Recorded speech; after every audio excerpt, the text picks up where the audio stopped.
Chapter 1202. Roar. The fallen Valistras' eyes were bloodshot.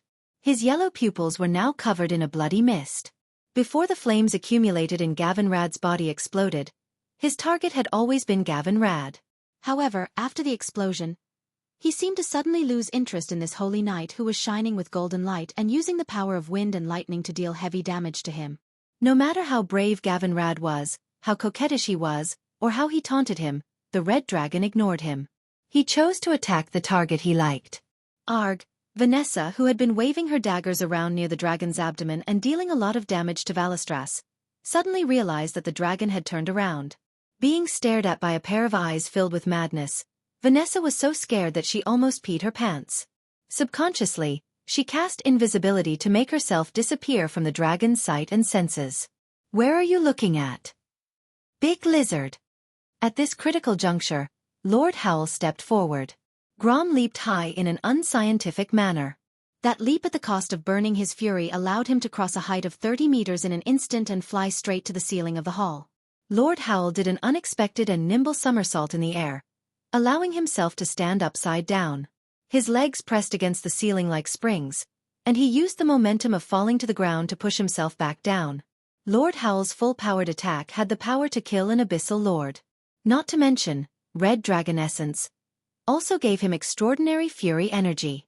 Bloodroar's mournful crimson light actually suppressed the radiance of red dragon essence that the red dragon had spread in the air. Boom! The huge impact produced a violent force akin to that of a tactical nuclear bomb.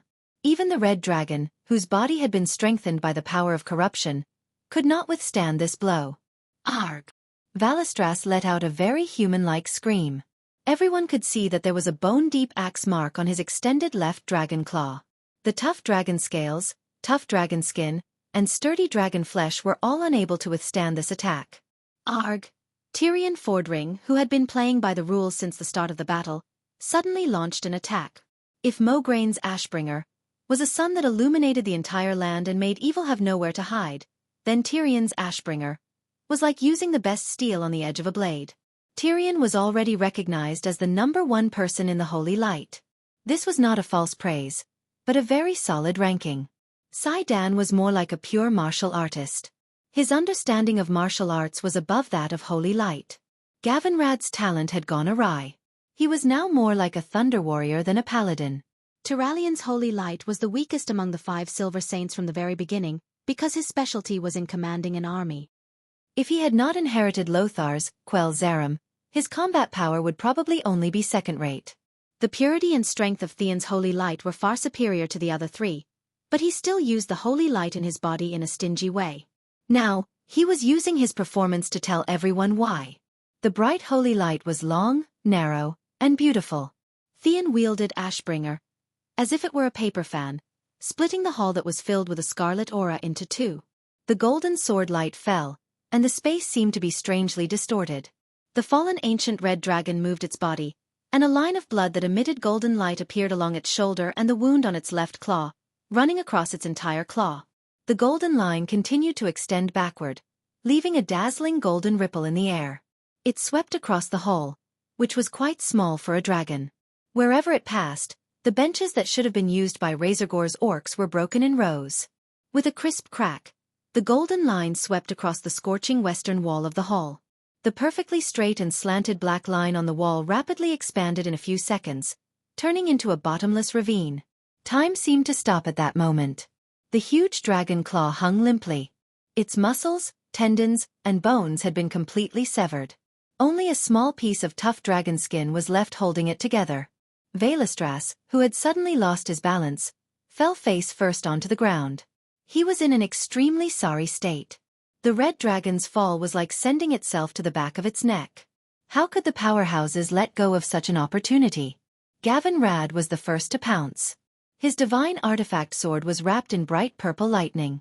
If the wind sword was replaced with a hammer, he would be the god of thunder Thor. Lightning flashed, and thunder rumbled. Gavin Rad's full-powered attack directly pierced the weakest joint between the dragon's neck and body. Ah! As Valistras screamed, his long snake-like neck snapped in half and bit Gavin Rad out of reflex. Holy Light rose, and Gavin Rad activated his invincibility. Even though he was protected by the holy golden light, his sharp teeth still bit the light shield, producing a terrifying sound that made one's teeth ache. Sasha suddenly used aimed shot, and the arrow, which had been charged up to the maximum, hit the dragon's jaw. It only stopped the red dragon for less than a tenth of a second before the powerful bite was activated again. If the invincibility period was over, Gavin Rad would be finished. Boss, do something, or I'll die. Gavin Rad was so scared that he almost peed his pants. I'm coming. Xueqi came as soon as he said he would. With a flash, he appeared on the dragon's back. The divine artifact sword in his hand, which shone with flames and the light of wind and lightning, pierced into the back of Velastra's neck through the terrifying wound that Gavin Rad had created. The spiral-like blade avoided the protrusion on the neck and pierced through the gap between two vertebrae, stabbing into the red dragon's cervical nerves. Sizzle! A strong electric current traveled along the red dragon's nerves to its entire body. The huge dragon's body immediately convulsed, and then it froze. A second later, Xueqi stood on the dragon's head and pressed down with his magic palm. Sensing that Xueqi was invading his spiritual world, the red dragon screamed in despair. No. It's too late. My memories have been erased, and half of my soul has been destroyed. I'll only be a slave to the Black Dragon King. Give up on me. I don't want to make my sins even worse. Haha. There's more than one Nefarian among the so-called Black Dragon Kings. Xueqi laughed as he raised a 1/5 of platinum high up. This is... Velastra's pupils suddenly constricted as he felt a coercive force coming from above. Chapter 1203. Just as Xueqi smashed the platinum disc onto the Crimson Dragon's head, Nefarian, who was sitting on the throne on the highest floor of the Blackrock Spire, jumped up as if his butt had been pricked. He could clearly feel that he had lost control of the Crimson Dragon's soul. It wasn't because of the Crimson Dragon's death. Instead, it was because an even stronger power had forcefully seized control from him. This was a resounding slap to his face. He knew what was going on. He claimed to be the king of black dragons, the supreme ruler of all black dragons. Now, he was defeated by the remaining power of his father. Even if Xueqi had used a trick, it was still a devastating blow to his confidence and pride. His face turned green and red. His swollen face was filled with gloominess. Suddenly, a seductive and sinister voice barged into Nefarian's mind uninvited.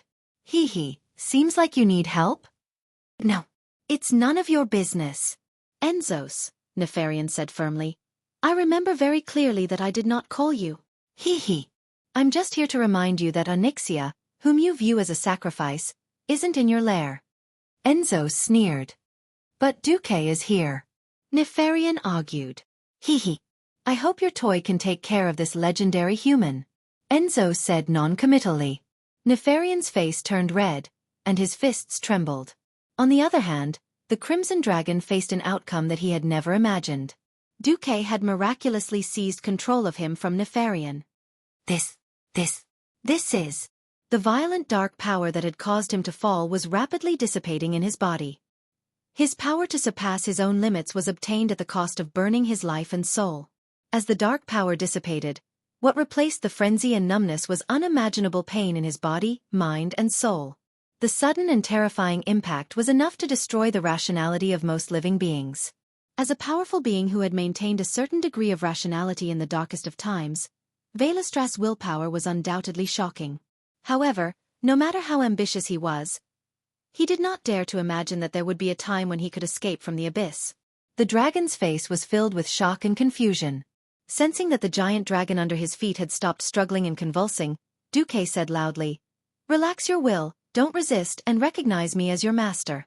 Otherwise, Nefarian will still have a chance to take back your control." Although he did not understand how Xueqi did it, but with the relationship between Xueqi and his queen, obeying Xueqi was 1,000,000 times better than obeying the evil Black Dragon King. Veristaz immediately did as he was told, allowing Xueqi's will to invade his soul and turn his spiritual world upside down. He could clearly feel the slave imprint that was branded in the deepest part of his soul, filled with shame, being rewritten. It changed from a ferocious black dragon head to a blue whirlwind. It was impossible for him to know that this was Xueqi's trick. Xueqi first simulated the authority of the Black Dragon King that was recognized by the world of Azeroth with Neltharian scales in the dragon's soul, and overrode Nefarian's authority. Then he got Neltharion to transfer the ownership of Veristaz to the owner of the Platinum Disc, which was Xueqi himself. These layers of tricks were all based on one fact. The arrogant Nefarian had defined the highest authority as the King of the Black Dragons, and not Nefarion's name. This was a loophole, and Dooku was the only one in the world who could exploit it. It was not until Xueqi finished all this in 10 seconds that he heaved a sigh of relief. However, this was not the end, because the battle was still going on. Xueqi turned his head. Kalia. Help old cow. The rest. Help Magni. Everyone dispersed and went back to their own duties. On the ground, Veristaz seemed to be still in a dream. I'm free? But, say, thank you, Duke Marcus. I'll try my best to go to the Dragonbone Waste myself. Feeling his terrible condition, Veristaz no longer had any hope of survival. The berserk dark energy drained him too much, easily surpassing the limits of what an ancient giant dragon could endure. Although he looked like he had a broken claw and his spine had been pierced by a sword, he was actually an empty shell inside. Under the shiny dragon scales and dragon skin were the remaining dry muscles and flesh that had been overdrawn and squeezed. At this moment, he was like a sick dragon that was too old to move. Heh! Is the despair in your eyes only at this level? Xueqi's sarcastic tone made Veristaz uncomfortable. If Xueqi wasn't the one who pulled him out of the dark abyss, he might have already spat dragon breath at him. Just as he was about to say something, Xueqi continued. Sorry, I've seen even deeper and more terrifying despair in the ancient war. You participated in the ancient war. That's right. You're that Dukong.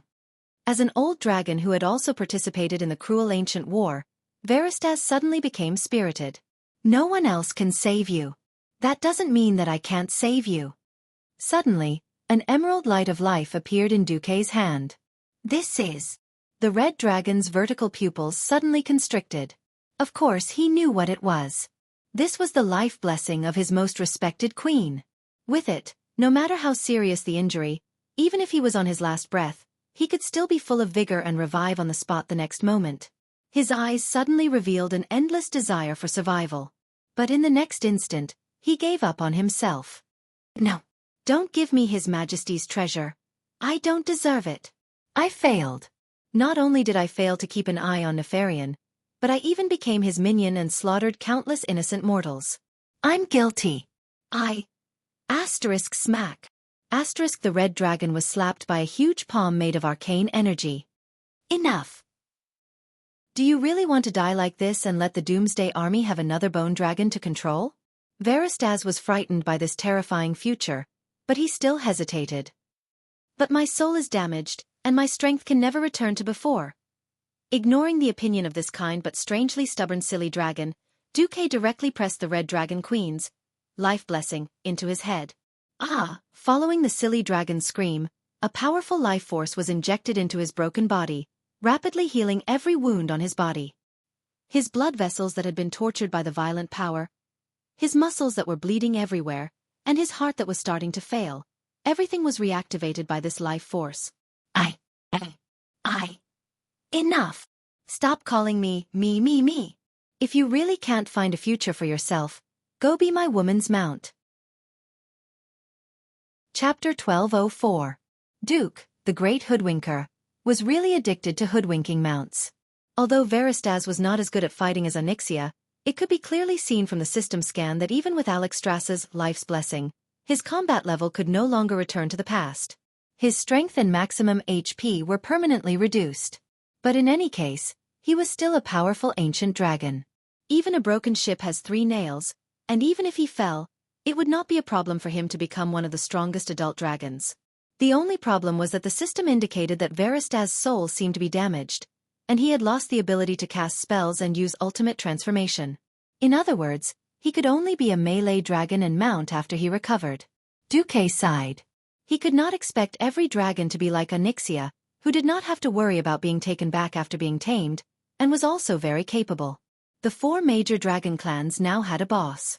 If the boss did not agree, the young dragons could not change sides. As for young dragons, unless they were brought to the Alliance army on a large scale, they would not be of any use. Powerful ancient dragons were the backbone of the major dragon clans. They were very precious, and they would not change sides for no reason. The only ones that Xueqi could trick were ancient dragons that had been in trouble. Varistaz's first reaction to Xueqi's shameless proposal to let him be the mount of Xueqi's woman was that he was dumbfounded. But on second thought, Xueqi already had Onyxia, who was stronger, and his subordination fell into Xueqi's hands. Was he going to let him be the second mount? At first, Varistaz was a little disheartened, but he did not know what to do now that he had lost his purpose of being a dragon. He could only nod. Thank you very much for giving me the life's blessing of my queen. I agree with your proposal, but before that, I have to go back to the Dragon Slumber Temple and report to Her Majesty. I belong to the Red Dragon Army, and all major matters in the army must be decided by Her Majesty. Xueqi nodded. Go. You'll only be a burden if you stay here. Say hello to Alexstrasza for me. Varistaz looked at his broken dragon claw that was starting to recover and smiled helplessly. Thank you for your understanding. But I'll just use life blessing for a while. I'll return it to you now. No need. Xueqi interrupted the red dragon. I was going to give up on this blessing. You're just in time. Xueqi was telling the truth. Alexstrasza's blessing was good, but it was no longer suitable for the current Xueqi. After obtaining the divinity of fire and wind, Xueqi was on the divine path, advancing towards a goal that belonged only to him. Perhaps in the future, Xueqi would have the characteristics of multiple elements, but Xueqi knew that it would definitely not include the life element of the nature element. Mages who used fire, ice, arcane spells, and wind and thunder to create destruction were destined to be incompatible with life mages who used healing spells. Transferring the blessing now was purely a favor at little cost. The red dragon hesitated for a moment before finally speaking. Actually, I know of a one-way path out of Blackwing's nest. You go first. Let's deal with Nefarian before we go out. After being reduced to a slave, the red dragon knew very well what kind of terrifying evil existed in Nefarian's nest. Varistaz was convinced of the mortal heroes like Xueqi who fought to eliminate evil. He no longer tried to persuade Xueqi.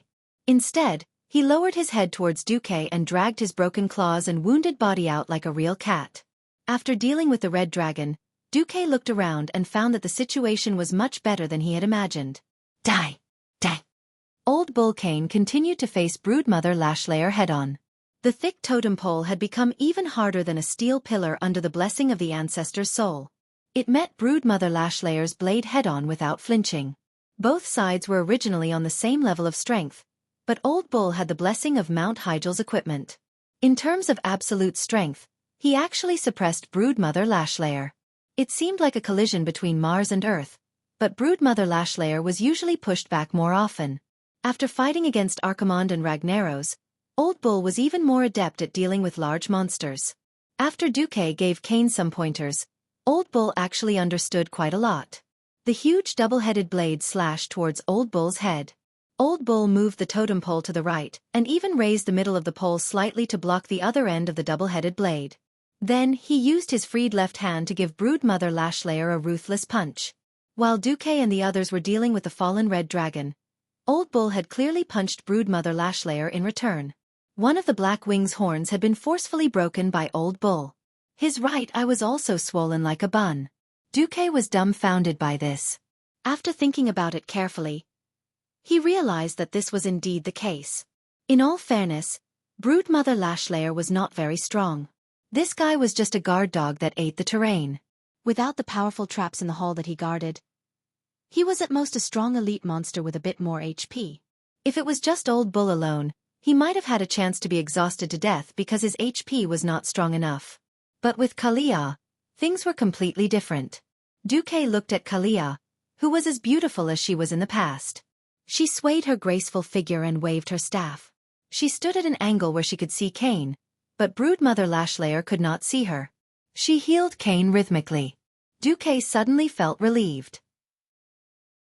He walked over lightly and patted Kalia's butt, causing the Queen of Lordaeron to let out a coquettish cry.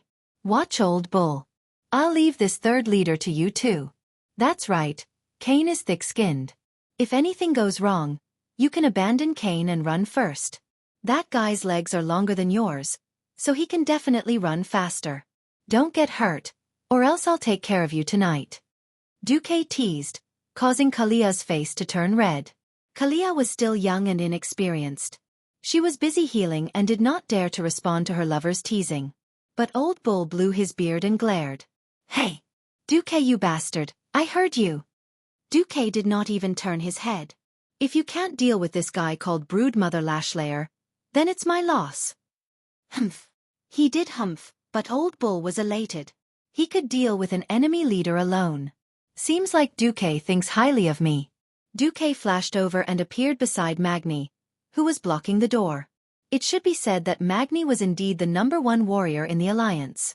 He was thick-skinned to begin with, and with Deity's Descent, which lasted more than 5 minutes, he was like a bug in the game. Unless it was a boss whose level was much higher than his, he could easily single-handedly fight for 8 to 10 minutes without any support. But without Xueqi around, everyone was fighting in a mess. Chapter 1205. Old 4 and Old 5 of the Black Wings were rather annoyed. Before Xueqi arrived, everyone had a disagreement as to which one to attack. Since it was a choice between the two, the other 7 randomly chose a black dragon to gang up on. They instinctively felt that the black dragon opposite them seemed to be able to stack fire damage. Hence, they used Magni's bulky body as cover and suddenly charged out to attack the black dragon that Sasha had casually marked with a hunter's mark, killing one before moving on to the next. That was the right logic.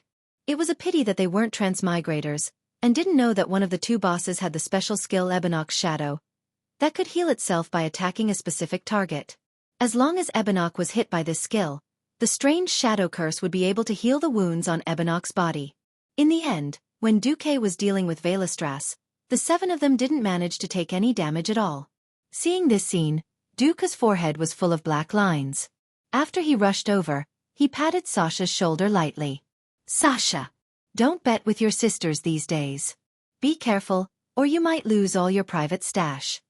"Ah!" Sasha exclaimed. Xueqi raised his head and said loudly, "Change targets. Don't touch that dragon for now. Everyone can only attack the new target for 30 seconds at most before coming back to rest." They were all veterans and had seen all sorts of strange enemy skills. Although they didn't understand it every time, they wouldn't lose much as long as they did as Xueqi said. Seizing the opportunity when Old 4, Fillmore, pounced on him, everyone attacked together. A flash of swords and axes almost chopped off one of Fillmore's claws. Roar! The adult black dragon let out an angry roar. It swung its head and spat out a mouthful of shadow flames at the crowd. The experts who were already prepared shrunk back and hid behind the hole in the wall. Fillmore dashed towards the hole and was smashed back by Magni's hammer. The entire dragon spun in mid-air. The hero group against the 2 black dragons went on for a few rounds. Suddenly, a blood-curdling scream came from behind. Xueqi turned around and saw Kane, who was covered in blood, leading a dragon head with a broken horn, striding toward him. Even though Kane was taking big strides, Xueqi realized that Kane was very sneaky. His thick hooves didn't make much sound, and he was moving along the wall. The thoughts of experts always coincided with each other. "Shorty! Don't be so stubborn the next time he comes," Xueqi shouted, and Magni immediately understood. As a main tank, Magni's biggest weakness was that he was too small. When he didn't activate Deity's Descent, it was very easy for the boss to rush over and kill the ranged attackers and healers at the back. Deity's Descent consumed a lot of stamina and energy. He could carry it, but it didn't mean that he didn't need to pay a price. Just as he was swinging the Balrog's hammer, Magni caught a glimpse of that sneaky old bull. In the next round, when Fillmore roared and charged at the hole he was guarding, the Shorty King played a vicious trick on this adult black dragon. Fillmore was shocked to find that the large silver shorty that had been blocking the hole and never retreating had suddenly disappeared. No, it didn't disappear, but shrink. The previous countless charges ended with the shorty using his warhammer to fight them head-on. Who knew that the shorty would suddenly shrink back? Fillmore instinctively felt that something was wrong. He immediately spread his wings and flapped forward, trying to stop his momentum. Who knew that the moment the shorty shrank back to his original size, a shining paladin would suddenly rush out, waving a huge sword that looked like a sharp fork. Wind. Chaos. A turbulent flow suddenly appeared in the air. The strong tornado seriously interfered with the black dragon's movements, causing its sudden stop in the air to fail. Then, a wretched tauren suddenly jumped out from the hole, its huge and coarse fingers placed on the tip of Fillmore's flapping left wing. "Come on! Play with me on the ground. When Cain said this, there was a murderous look in his eyes. For some reason, Xueqi sounded like a weird uncle using a lollipop to trick a little girl to see a goldfish. Basically, the Alliance and Horde warriors all knew Titan's grip. The original intention was to allow warriors to wield two-handed weapons.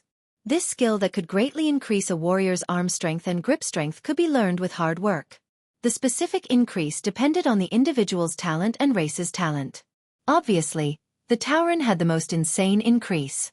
Cain was also the most insane among the Taurens. Xueqi could clearly hear the hollow bones on Fillmore's dragon wings cracking. "Oh woo!" Fillmore screamed and struggled with all his might. Being forcefully dragged over made him think of many bad things. Unfortunately, no matter how violent a little girl was, she couldn't withstand the strength of a real weird uncle. The old bull roared and forcefully pulled Fillmore down from the air with a movement similar to a shoulder throw, causing him to fall on the ground in an M shape. It wasn't that he wasn't reserved, it was just that the old bull was too violent. Fillmore, who was on all fours, almost instinctively struggled to get up. Who knew that the old bull would shamelessly raise his hands high up and viciously stab the thick totem pole into Fillmore's mouth that was filled with crisscrossed fangs, all the way to the depths of his throat. Ag-woo. A-woo. Fillmore let out a strange whimper, and the aftermath of the shadow flames flowed out from the corner of his mouth. The scary old bull was unmoved. He forcefully twisted Fillmore's head almost 180 degrees like a fried dough twist, and tried to twist it 360 degrees, as if he wanted to tie a slipknot on Fillmore's neck. Dragons weren't invertebrates. Although their necks were abnormally flexible like snakes, in reality, because there was a limit to how much each cervical vertebra could rotate, a dragon couldn't truly twist its neck 360 degrees. Forcefully twisting it would only result in the cervical vertebra breaking and the trachea twisting. Fillmore desperately tried to turn his body around, using his huge body to resist the twisting of his neck. At the same time, he tried to extend his dragon claws, trying to grab Cain who was holding his neck. In the end, he couldn't reach it. Originally, he shouldn't have lost to a Tauren in terms of strength. For some reason, the moment he passed through the hole, there seemed to be some mysterious power that greatly weakened him.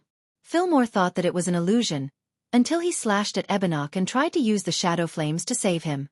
In the end, that damn dwarf became bigger again and jumped onto his body to be beaten up. Only then did he realize that something was really wrong. Chapter 1206. It was a terrifying power that struck the depths of his soul. Just like how ordinary creatures would tremble in the face of the terrifying firebird of a dragon, Fillmore could not resist the ruling will of the Black Dragon King. No. This willpower was even more terrifying than that of the current Black Dragon King, Nefarian. It made him tremble because it came from the ancestor of the Black Dragons, Deathwing, Nesario, who was superior to Nefarian. In the corner of his eyes, Fillmore saw Duke, who was laughing coldly, raising a platinum biscuit that only had a fifth of its original size left in his hand. Nesario deceived the 4 major dragon clans into injecting souls and power to create the Soul of the Dragon.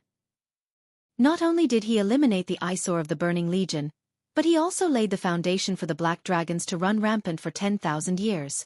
This was a widely circulated story among the Black Dragons. Every Black Dragon had the motto of being cunning and shameless. When he saw the platinum biscuit, he suddenly understood what it was.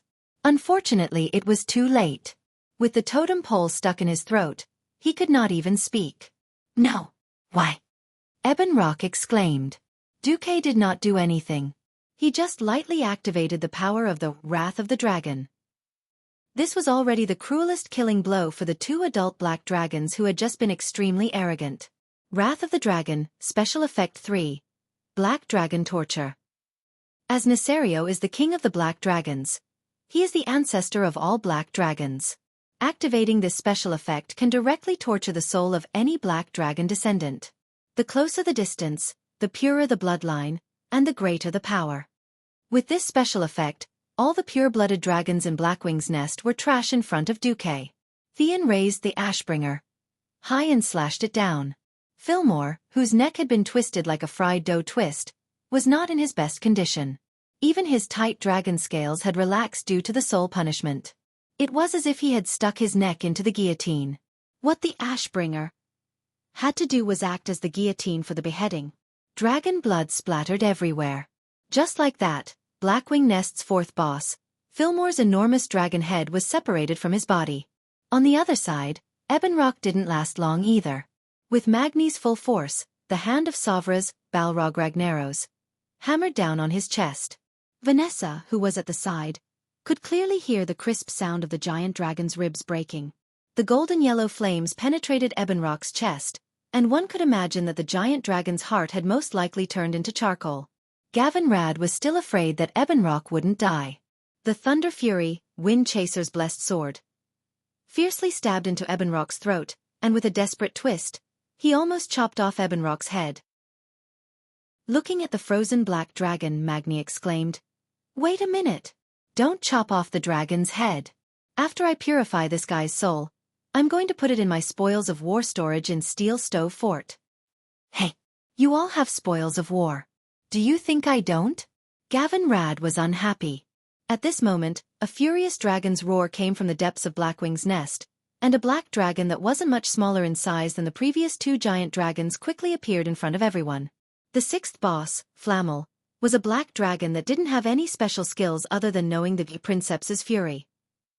After Sasha used focus shooting to suppress its berserk state, it was just a piece of cake for her. Huff, huff, huff. In the team of 10, almost everyone except Duque was panting heavily. It was very tiring, very tough, but also very happy. The result of the endless battles was that 6 of the 8 bosses of Blackwing's nest had been taken care of. The red dragon had been saved, and the rest were all lying dead in front of them. Gavin Rad stabbed the sharp tip of the wind sword into the ground, and like a sharp weapon stabbing into tofu, half of the sword's edge sank into the ground. Then, he used it as a support, and his entire back passed over. The lightning that lingered on the wind sword seemed to be a beneficial supplement to the magic in Gavin Rad's body. "Anything else? If so, come at me as well. Don't wait until I fall asleep from exhaustion before someone comes to touch me." "I can't take that," Gavin Rad complained. Duque shook his head and smiled. "In Blackwing's nest, there aren't many existences that can threaten us. If the information Onyxia gave me is correct, there's only one big dog left, Chromagus, and Nefarian." "That's good." Old Cow laid on the ground with his arms and legs spread out. He didn't have Magni's deity's descent. Although his injuries could be healed by the stimulation of holy light, he couldn't replenish the blood that he had lost in a short period of time. After lying down for a while, he sat up, took out the food from his spatial bag, and started eating and drinking. This was a sunken area without a door beside the hall where Veristas had been, but it had a good view, so it was used as a temporary resting place. Duque turned around. "Theon, you're the least exhausted here. You'll be on duty for the first half of the night." Duque didn't have to worry about the Empress Dowager. Seeing him nod, Duque didn't say anything else. "Vanessa, you'll be on duty for the second half of the night." "Boo-hoo. Poor maidservant, you're destined to work hard." Duque ignored the maidservant's complaints and focused on collecting things.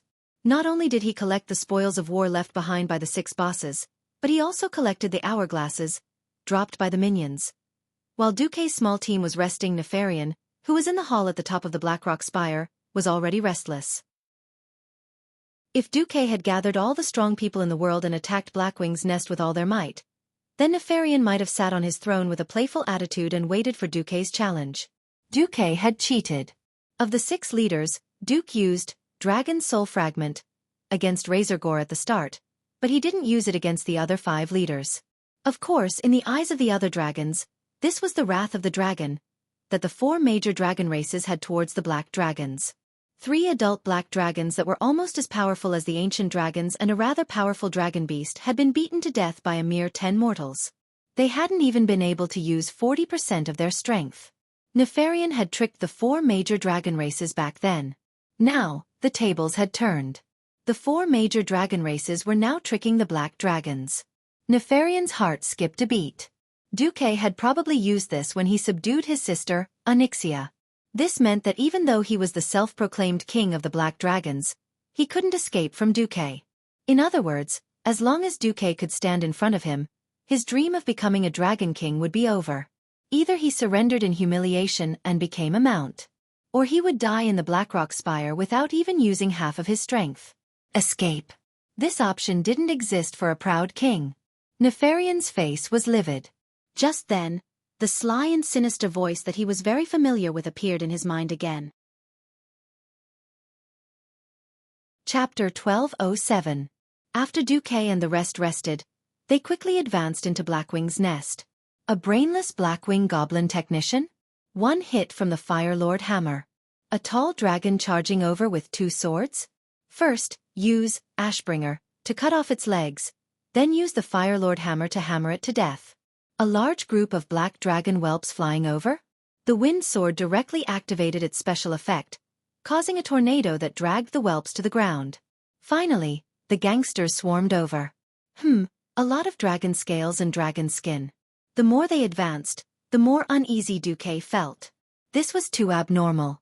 If it was another enemy, perhaps Duque would think that the other party was shivering under the bed in the deepest part of the nest. It was Nefarian, the Chunibu geek.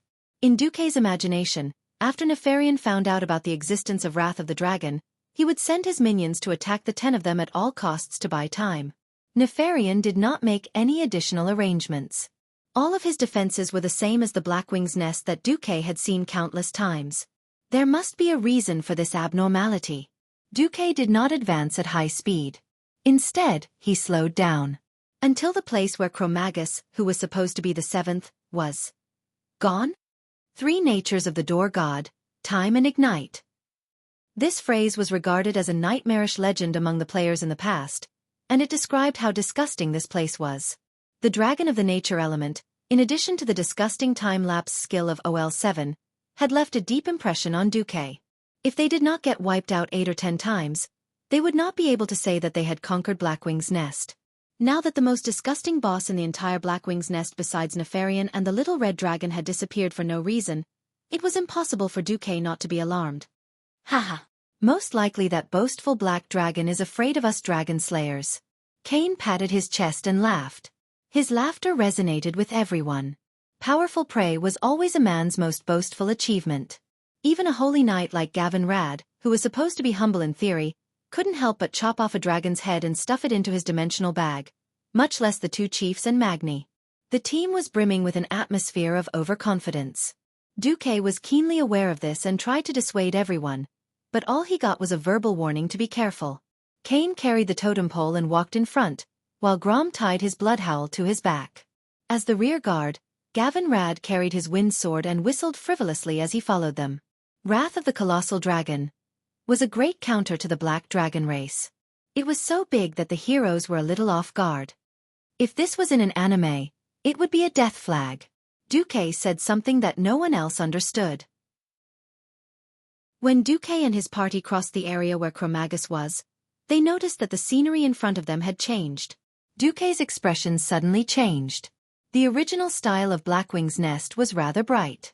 Even the lower levels, which were dimly lit, were filled with torches. After passing through this area, the scenery around them suddenly became scarlet. If it was any other situation, Duque might have thought that Nefarian had a brain cramp and wanted to change the decorations to change his mood. But was this the time for decorations? Furthermore, this wasn't decorations at all. The aura of death was so thick that it was almost tangible. Even though they were walking on the floor and looking at the blood-red background, everyone could clearly feel the traces of Nefarian's terrifying willpower. The group of experts immediately put away their carefree attitude, and their faces were filled with seriousness. Magni's loud voice was the first to ring out. Hey, Duque, is this guy really Nefarian? Didn't you say that this guy's level isn't that much lower than Onyxia's? Why do I feel like Big Brother is a few levels stronger than Little Sister? The group advanced in a tight formation. They should have reached the top level of the Blackrock Spire very quickly, but now there was an additional corridor of blood. On both sides of the 20-meter-wide corridor were pools of blood that emitted a disgusting smell. Above the pools of blood were all kinds of monster specimens. They were sealed in huge transparent glass-like containers. Some of them had already lost their lives, while others were slapping the walls that were strengthened by magic in vain, wailing in despair. Duque could recognize some of them. For example, the giant magma worms that came from the molten core. There were also some that he couldn't recognize at all. There were also some that seemed to be stitched together from a human and a dragonoid, similar to the abominations of the Scourge army. The only difference was that they were still alive. Xueqi's hand was suddenly held by a small trembling hand. It was Kalia. This queen of Lordaeron, who had been raised as a flower in a greenhouse until she was 18 years old and had roamed for 10 years. She had only recently stepped onto the path of facing strong enemies. Now, it was as if all her battle experience had been washed away, and she had become a weak girl who couldn't even fight a chicken. Indeed, such a disgusting thing was a little too much for a girl to bear. Xueqi could only pat Kalia's hand gently and comfort her. Xueqi knew what Kalia wanted to ask. Things are a little beyond my imagination. Brothers, it's impossible to retreat. He has already found us. Prepare to fight with your lives. Half an hour's journey wasn't long. Xueqi and the others quickly arrived at a sealed blood hall the size of 2 football fields. Pools of blood flowed down the walls on both sides of the hall, flowing into what seemed to be blood troughs on both sides of the hall. Was that caused by Nefarian's power? Or was it the accumulated blood from killing many creatures for scientific research? No one knew. Everyone's eyes were locked on the man sitting on the throne of blood. Haha. I thought you had even lost the courage to come here. The bearded man held his chin and spoke in a seemingly provocative but calm tone. Xueqi stepped out from the crowd and looked up at the mysterious man's eyes. Should I call you Victor Nefarios? Or Nefarian? The man smiled. The name I use when I'm in human form is just a code. I still hope that you can call me Nefarian. The real king of the Black Dragons, Nefarian of the Apocalypse. Xueqi's heart almost stopped beating at this moment. Although Xueqi already had a hunch after seeing the previous scene, who knew that after hearing it from the other party, the shock still set off a storm in Xueqi's heart. Xueqi only wanted to say that he bought a watch last year. Chapter 1208. Nefarian's Blackwing Nest and Nefarian's Apocalypse's Blackwing Blood Ring. These two combinations might seem a little different, but the difference between them was like heaven and earth. In the game, one was a level 60 instance dungeon, while the other was a level 85 instance dungeon. Xueqi's average equipment for Mount Hyjal was not even at the entry level. If Nefarian had really transformed into Nefarian's Apocalypse, which was supposed to appear 10 years later, then there would be no need to fight. They could just surrender. Xueqi's hands were trembling, and a large amount of data was pouring down on his retina. The system's warning tone was beeping non-stop, and his eyes were filled with crimson warning words. Warning! An unknown protective shield has appeared on the humanoid Nefarian. According to calculations, there is an 21% chance that he will be immune to the power of Wrath of the Dragon. Warning! Warning! Nefarian's Apocalypse matches the level 85 boss in the host's memory by 11%. If it really is the boss, the host has a 99% chance of being wiped out.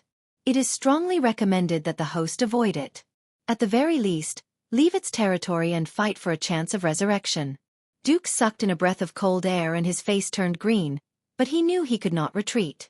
At this moment, Xueqi's mind was filled with all sorts of thoughts. This was not a game.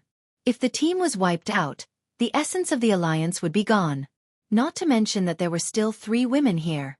He could resurrect, but what about them? Calm down. Xueqi. Calm down. How could this happen?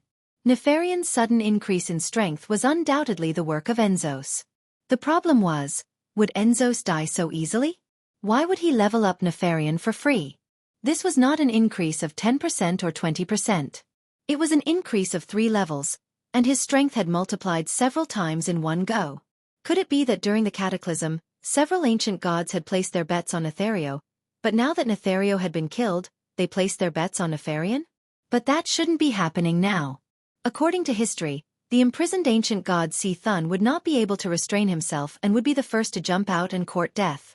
As the first ancient god to go into battle, Thun's performance was remarkable, but it was precisely because of Thun's failure that Enzoth and the other ancient gods bet on Deathwing Nesario to set off the Cataclysm. Xueqi smelled a strong conspiracy. But the best actor was still the best actor. On the surface, Xueqi was cold and arrogant. He pointed his right hand at the humanoid black dragon. Hey, Nefarian, do you really think you're something? Don't forget. How did your father die? Your sister is still under my crotch as a mount. Yes, Duke's words were reasonable, and his pretentiousness was convincing. Even Nefarian believed it, but Duque still didn't notice the difference. What he didn't know was that Duque had stretched out 2 fingers. The pupils of Duque's comrades suddenly shrank. Pointing a finger at the enemy was a signal they had agreed upon before entering Blackwing's nest.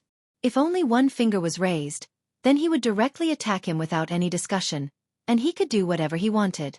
If the index and middle fingers were pointed together, then it would be a big deal. It meant that Duque estimated that the opponent's strength was far greater than his own, and he needed to use a big move to stall for time. Unconsciously, everyone tightened their grip on the weapons in their hands. Nefarian suddenly became interested. If it was the him from before, he would probably be feeling guilty now. But now, he decided to play a trick on this human who had brought continuous disasters and failures to the Black Dragon race. He hated Alexstrasza and the 4 color dragons of the Sleeping Dragon Temple. He also hated Duke Marcus, who played a dishonorable but incomparably important role in the 2 ambushes. Directly capturing Duque and forcing Duque to call his sister was too easy for Duque. Ha ha, ha ha ha ha. Interesting. I'll let you have a good taste of what despair is. Nefarian slapped the armrest of the throne. Suddenly, a huge iron gate fell on the gate that Duque and the others came from, blocking their way out. What a good way to close the gate and release the dogs. As Duque expected, from the 2 doors that suddenly opened on the left and right, a large group of dragon beasts suddenly rushed out of the darkness. There were only 2 colors, red and blue. Duque's eyes immediately narrowed into a line. Leave it to me. Duque's words made everyone who was ready to go forward stop in their tracks. Humph. Duque snorted coldly, and the magic circuit in his body was activated to the extreme in an instant. He did not know how long it had been since he had seen Duque attack like this. Even when he was beating up Ragnaros, Duque only concentrated his magic and carried out a torrent of firepower in stages. There were 256 hands of magic on each side, and what they set off was a magic storm that seemed to divide the world into 2 halves. The left side was ice, and the right side was fire. The icicles as thick as a human arm easily pierced through the bodies of the red dragon beasts and sent them flying. They cut off their limbs in mid-air, and even froze their bodies and splattered flesh in mid-air before they fell to the ground. The fireball the size of a water tank easily blew up the bodies of the blue dragon beasts, turning them into charcoal.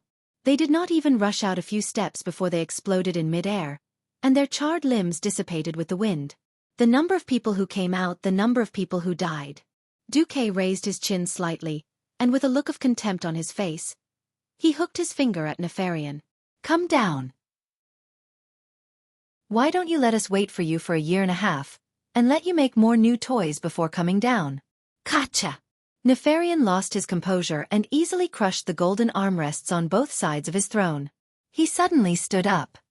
Duke Marcus, you will regret provoking me. Under the gaze of all the strong people, Nefarian's human body began to rapidly expand. From a 2-meter-tall human, he suddenly became a terrifying dragon with a body length of more than 50 meters. Everything was within everyone's expectations. After all, they were supposed to fight the Black Dragon King. Wait. This color? Boss, are you sure he's Onyxia's brother? Gavin Rad asked softly.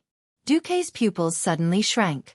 The scene in front of him made Duque feel extremely strange. If this was the original Nefarian, then he would undoubtedly be a standard black dragon.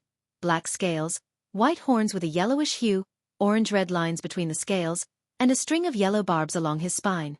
Now, the overall color of Nefarian in everyone's eyes was slightly strange.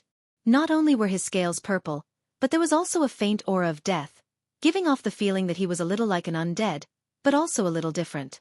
This was because from his mouth, there was still the fishy smell of a living creature. What the hell is going on? At this moment, the system sent new data to Duque's retinas. Chapter 1209. Obtaining the enemy's data by scanning was an instinct that Duque had developed after his transmigration. The system genie's feedback gave Duque a headache, but at the same time, he saw some hope. The first second. Warning. The enemy's level is too high. Please escape as soon as possible. The next second. Injecting Blackwing's nest boss Nefarian's data. Data conflict. Ha! Duque suddenly realized that the color of Nefarian's dragon scales would change from time to time. Sometimes it would be purple, and sometimes it would be black. Unfortunately, the timing of the change was not easy to grasp due to the lack of data. System, record the pattern of Nefarian's dragon scale's color change, and calculate its period as soon as possible.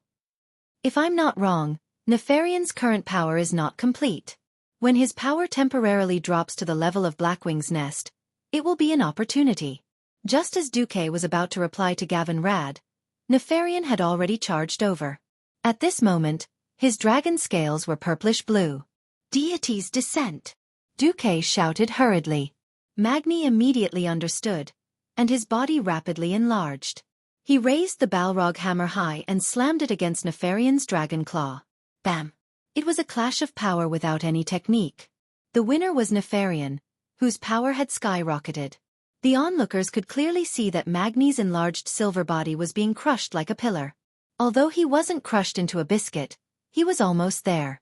Nefarian clearly realized that he couldn't kill this strong dwarf warrior in one hit. He suddenly extended his dragon head and bit at Kalia, who was at the back. Don't ignore me. The Oxhead chief strode forward, and the totem pole that was as thick as the pillar of a large house slammed down. Just the ear-piercing sound of it breaking through the air was very frightening. Kane missed. As if he had expected Kane, who was the number 2 tank, to come up. His snake-like dragon neck tilted at the last moment and dodged the attack. At this moment, the final move of the giant dragon's most terrifying close combat combo came. Nefarian's huge body suddenly turned horizontally, and his dragon tail that was more than 20 meters long smashed into the back row like a huge meteor hammer. Ha! Gavin Rad charged forward with the wind sword in his hand. He was prepared to face Nefarian's Firebird head-on. Unfortunately, he missed. The tail was like a rake with 6 huge bone spikes. It drew a strange wavy arc in front of Gavin Rad, quickly and gracefully dodging the paladin's attack, and mysteriously swept towards the middle row of Xueqi's team. That was where the close combat team was located. Ah! Vanessa cried out in surprise. She used her high agility to perform a beautiful backflip, narrowly dodging the attack. However, the other 2 in heavy armor were not so easy to dodge. Theon brandished Ashbringer, and a long thin beam of holy light shot towards the dragon's tail. Nefarian chose to take it head-on, but at the last moment, he smashed his tail towards Grom. Humph! Grom leapt into the air. No one had foreseen that something unexpected would happen. Suddenly, Grom's entire body froze in the air, as if he was a picture that had been captured by a camera.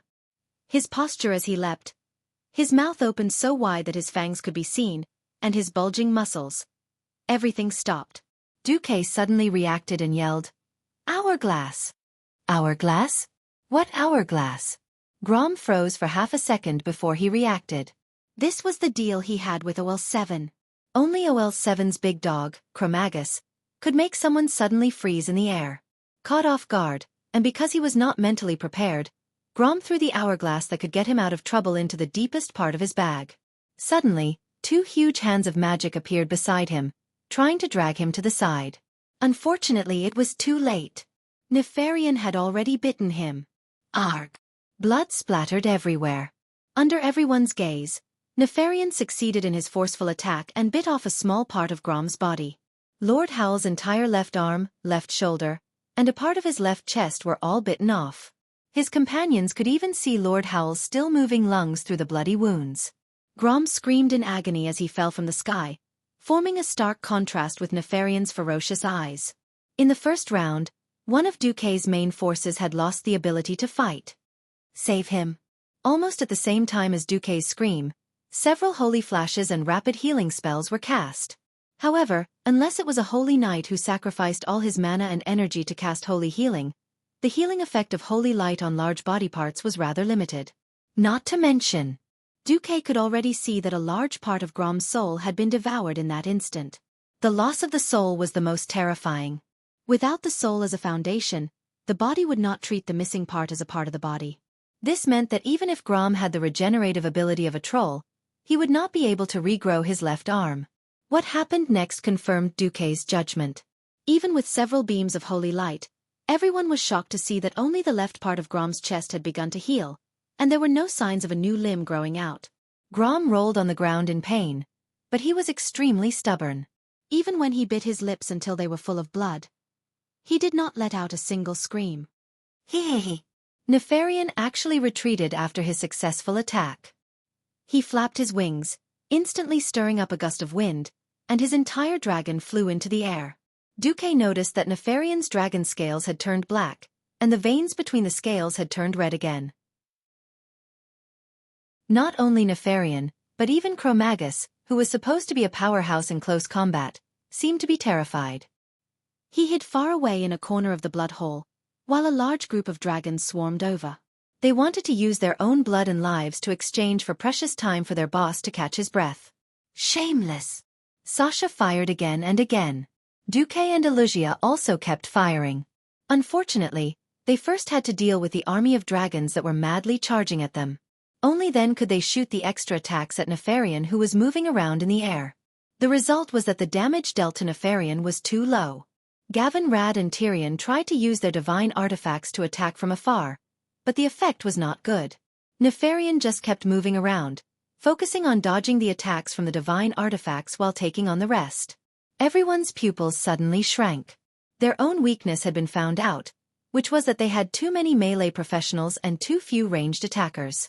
About a minute later, Nefarian's dragon scales turned purple again. It was the triple dragon combo and Doggy's time elapse again. This time, Gavin Rad's Mount Hyjal level plate armor was completely destroyed. Chapter 12:10. In this day and age, paladin heroes were all capable of fighting, tanking, and healing. Although Gavin Rad was one of the weakest of the 5 Silver Sages, his equipment could be said to be extravagant. He would definitely have a share of paladin equipment in every battle. Along the way, he had accumulated a wealth of battle experience. Even so, he still fell into Nefarian's trap. Nefarian's attack and defense attributes were greatly increased in the purple scale state. Coupled with Cro-Magus' most powerful and disgusting skill, time lapse, there was no way to defeat Nefarian. If Gavin Rad had not cast the Divine Shield spell that granted him 12 seconds of invincibility, Gavin Rad would have been a corpse. Only half of Gavin Rad's armor remained. There were 3 deep scratches on the back half of his armor, and even his undershirt could be seen. In a fit of rage, Gavin Rad tore off his wobbly breastplate. He now had gauntlets, leg guards, pauldrons, and a belt, but no armor. It looked ridiculous. "Boss!" Gavin Rad shouted. Xueqi frowned deeply. Suddenly, he made a decision. Everyone, focus fire on Cro-Magus. Nefarian could fly, but he couldn't let this 2-headed molten hound do the same, right? However, killing Cro-Magus was not an easy task. Without Nefarian, Cro-Magus, who looked like a molten hound, could only die with a grievance in front of Duke and his men who were prepared for it. However, there was a black dragon king in the sky that was even more powerful than Nefarian. Without enough restraint, if Nefarian were to charge at them, they would still be wiped out. But Grom. Tyrion wanted to say something but stopped. If they attacked with all their might, it would be impossible to maintain the current all-around defensive formation. Then, the injured in the formation would definitely be exposed. Don't worry about me. There are no orcs in the horde who are afraid of death. Grom gripped Bloodhowl tightly in his right hand and stood up. He was old. He was injured. He was no longer the horde's god of war that his enemies feared. But his courage, his bravery, made it impossible for the bystanders not to be moved. A general dying in battle. A warrior dying in battle. Perhaps this was the best ending for a brave orc who had fought for his entire life. All right. Cain let out a loud cheer. He smashed away a few dragons with his staff to clear a path for them. You guys go. Leave the rear guard to me and Sasha. With that, Xueqi actually hugged Sasha from behind. Xueqi, you. Suddenly having Xueqi's abdomen pressed against her perky butt, Sasha panicked. Even though they had been husband and wife for so many years, on the battlefield, at a time like this, Sasha was very embarrassed. Idiot, don't think too much. Xueqi spat at Sasha. The next moment, Xueqi's left hand held onto Sasha's left hand, and his right hand held onto her right arm. His evolved divine artifact longsword suddenly appeared on Sasha's bowstring. This is... Sasha was stunned. Around him, Xueqi's hand of magic was blasting wave after wave of dragons into smithereens.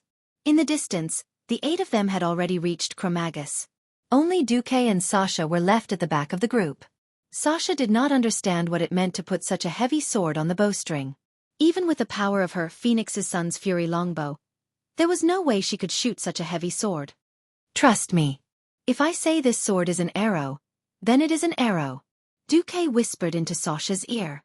The feeling of his breath tickled Sasha's sensitive ears. Of course, Sasha had absolute trust in Xueqi. "All right. If you say it's an arrow, then it is." Sasha pulled the bowstring and held onto what should be a sword with her right hand. What surprised her the most was that when she pulled the bowstring, the sword suddenly became much lighter. The spiral-shaped blade actually became even more slender as she pulled it, and its weight seemed to have disappeared. No, it became as heavy as her most commonly used arrow. Not a bit more, not a bit less. Sasha could not understand this change at all. However, this did not stop her from feeling the terrifying power of wind and fire on the arrow. Xueqi sighed in his heart. Damn it, he suddenly understood why his personal divine weapon was called Xueqi's Integrity. The system wrote, "Host, you have activated the mysterious effect X of the artifact, Duke's Moral Integrity. You can duplicate your artifact infinitely and change its form. However, in order for it to have power, you need to inject a special power into it, such as the fire element with divinity, the wind element, or the magic element with your will." Warning! After injecting the host's humanity will decrease accordingly. If the target resists the host's power or will, the host has an 80% chance of retrieving the host's humanity from the atmosphere. Feelings were meant to throw away one's moral integrity. At this moment, Xueqi was crying in his heart. "Sasha, aim and shoot. I'll make the arrow." "Okay." The valiant and heroic female ranger hero had no idea what kind of price she had to pay for every arrow she shot out for the sake of her lover. She only knew that she had to do her job well. In terms of long-range attacks, Sasha was much more talented than the few close combat veterans. Her ability to predict was godlike. She could predict how Nefarian would fly, what dodges he would make, and even whether there was a chance for him to stop in the air.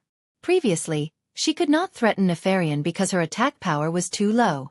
Now, with Xueqi's infinitely duplicated spiral-shaped arrows, she became the most terrifying cannon in an instant. Swoosh, swoosh, swoosh. The terrifying sound of wind breaking could be heard. The arrows that could be completely ignored suddenly became killing machines. Before this, no matter how tricky Sasha's arrows were, as long as they were not direct shots, they would not be able to penetrate Nefarian's dragon scales. At most, they would pierce the dragon's skin, but not its muscles. But now it was completely different. Attacks that contained some divinity were Nefarian's greatest weakness. At the end of the day, the power that he had now was only forcefully stimulated by Enzo's dark divinity. If Nefarian's divinity was strong enough, he could use it to defend against this interference. However, although he was born as a demigod, he did not know how to use this power. In the end, it was Xueqi's divinity that interfered with Enzo's divinity, causing his body to become even more unstable. Arg! Nefarian was furious. Contrary to his usual behavior, he switched to attacking Xueqi first. In the end, Xueqi opened more than 10 teleportation portals in the narrow space, and brought Sasha through these portals. Chapter 12:11. If Nefarian was still the Black Dragon King, Xueqi wouldn't have dared to teleport. When a single magical element was concentrated to a certain extent, it would instinctively reject the existence of other elements. In Blackwing's nest, which was filled with shadow elements, Xueqi couldn't even teleport or receive magical messages.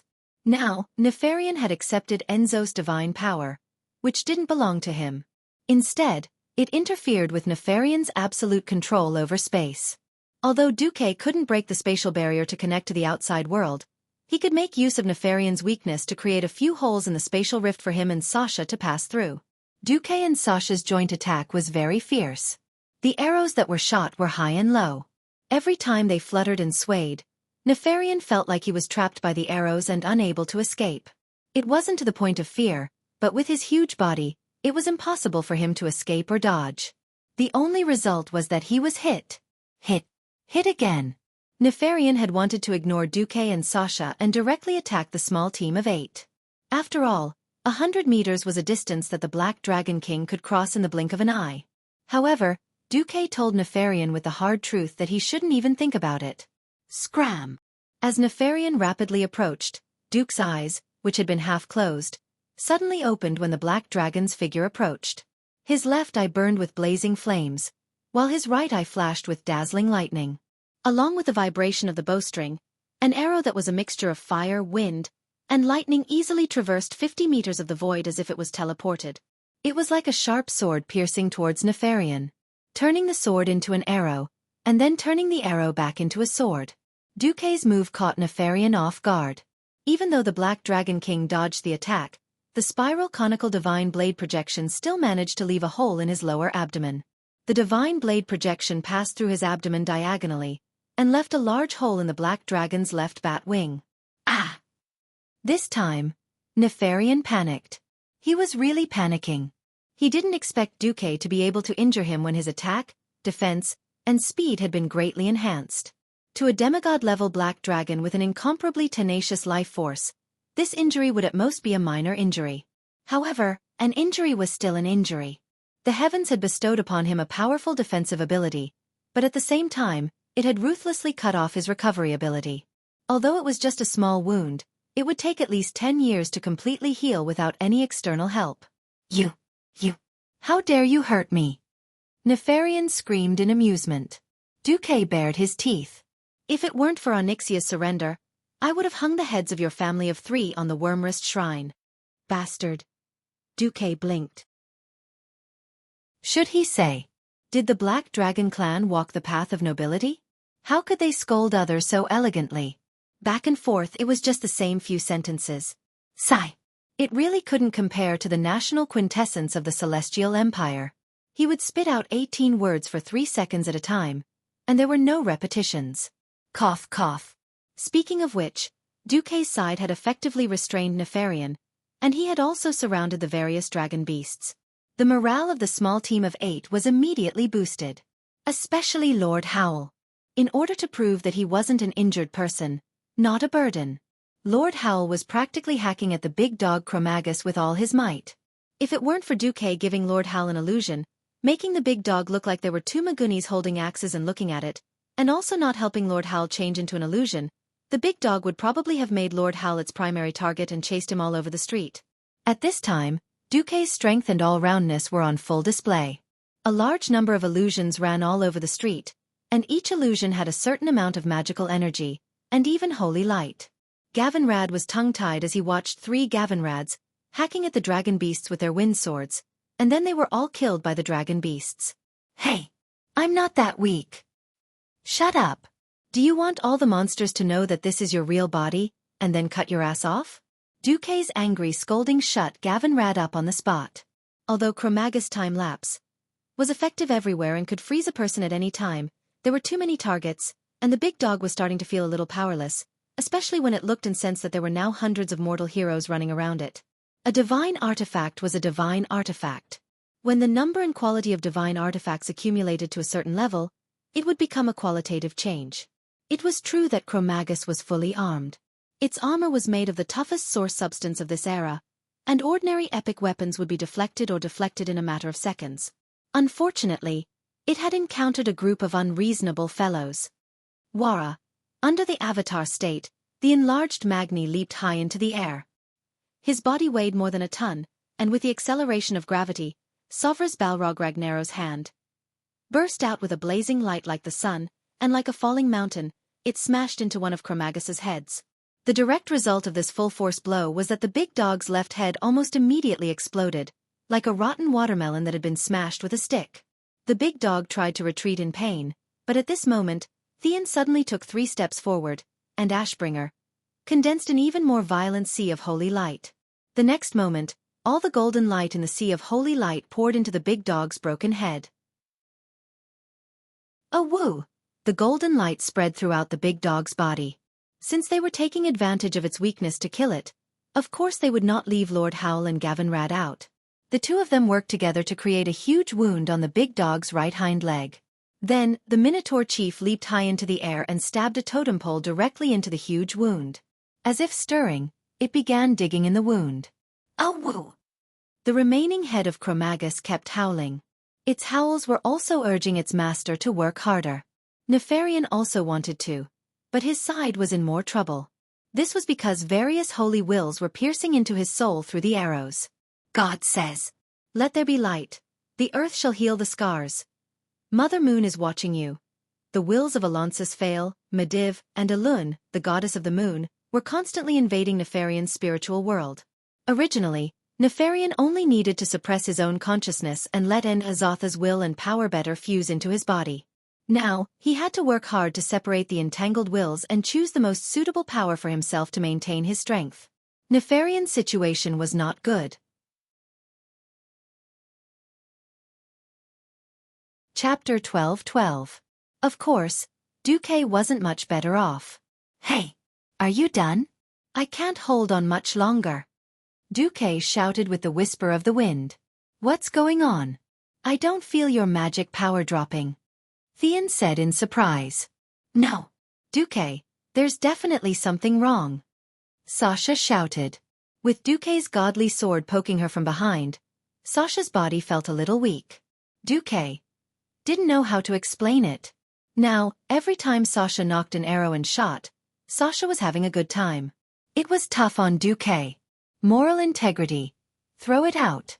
Pick it up. Throw it out again. Pick it up again. Throw it out. Huh? Do I have moral integrity? Nefarian, who had been injected with a large amount of goodwill, began to doubt his life. Wasn't Xueqi also doubting his life? The system kept warning. Warning. Warning. The host's moral integrity has fallen to a critical level. Please do not use Xueqi's moral integrity again, or else you might trigger the descent of the 7 deadly sins. Fortunately, after so long, Xueqi's willpower had improved greatly. Kalia also realized that something was wrong and hurried over to inject holy light into Xueqi's mind. "Xueqi, look into my eyes. Think of the happy times we had together." Kalia gazed at Xueqi with her clear and pure eyes. Who knew? Xueqi put on a fake smile. His crooked eyes made it obvious that he was thinking of the wrong thing. Ah! Xueqi suddenly realized that his left and right waist had been attacked at the same time. It was Sasha and Kalia. He felt pain, and then his mind fell into a trance again. In the distance, Nefarian fell head first, struggling and rolling on the ground. This was because what Xueqi had shot into the black dragon's body was not only the will of the 3 good ones, but also a prophetic dream. In the dream world, Nefarian was harvested again and again. Not only in Blackwing's nest, but also in Blackwing's blood ring, he was also defeated again and again. The dragon head was put on display in Stormwind City, Steel Forge, Dalajan, and Lordaeron. The sorrow of being whipped after death and the despair of his soul falling into the abyss filled Nefarian's heart. Now that Nefarian and Xueqi had both fallen into mental confusion, the strongest fighters on both sides were temporarily eliminated from the battle. Originally, Magni and the others were prepared to lose the cover of Xueqi's magic. However, the hand of magic in the air continued to fire, accurately and effectively eliminating the dragons that were rushing out. Xueqi's multicasting mechanism is different from ordinary wizards. Perhaps this is why he is a Breaking Dawn wizard of all elements, while we are still unable to break through our own limits, Elugia explained. Forget it. Don't worry about it. Kill the big dog first. The macho men attacked with all their might. The dazzling special effects of their weapons flashed with terrifying light. Go! Magni took the lead. He raised his Balrog hammer and began to charge at high speed. This time, he aimed at the big dog's remaining head. Oh woo! Chromagus used his skill to ignite Magni. Unfortunately, under the effect of deity's descent, the Dwarf King's skin was as thick as a city wall. No matter how much the flames on his body crackled, they did not do much damage to him. The big dog saw the flaming hammer rapidly expanding in its sight. It instinctively shrank back, but it was too big and too slow. The Tauren beside it ruthlessly smacked its totem pole.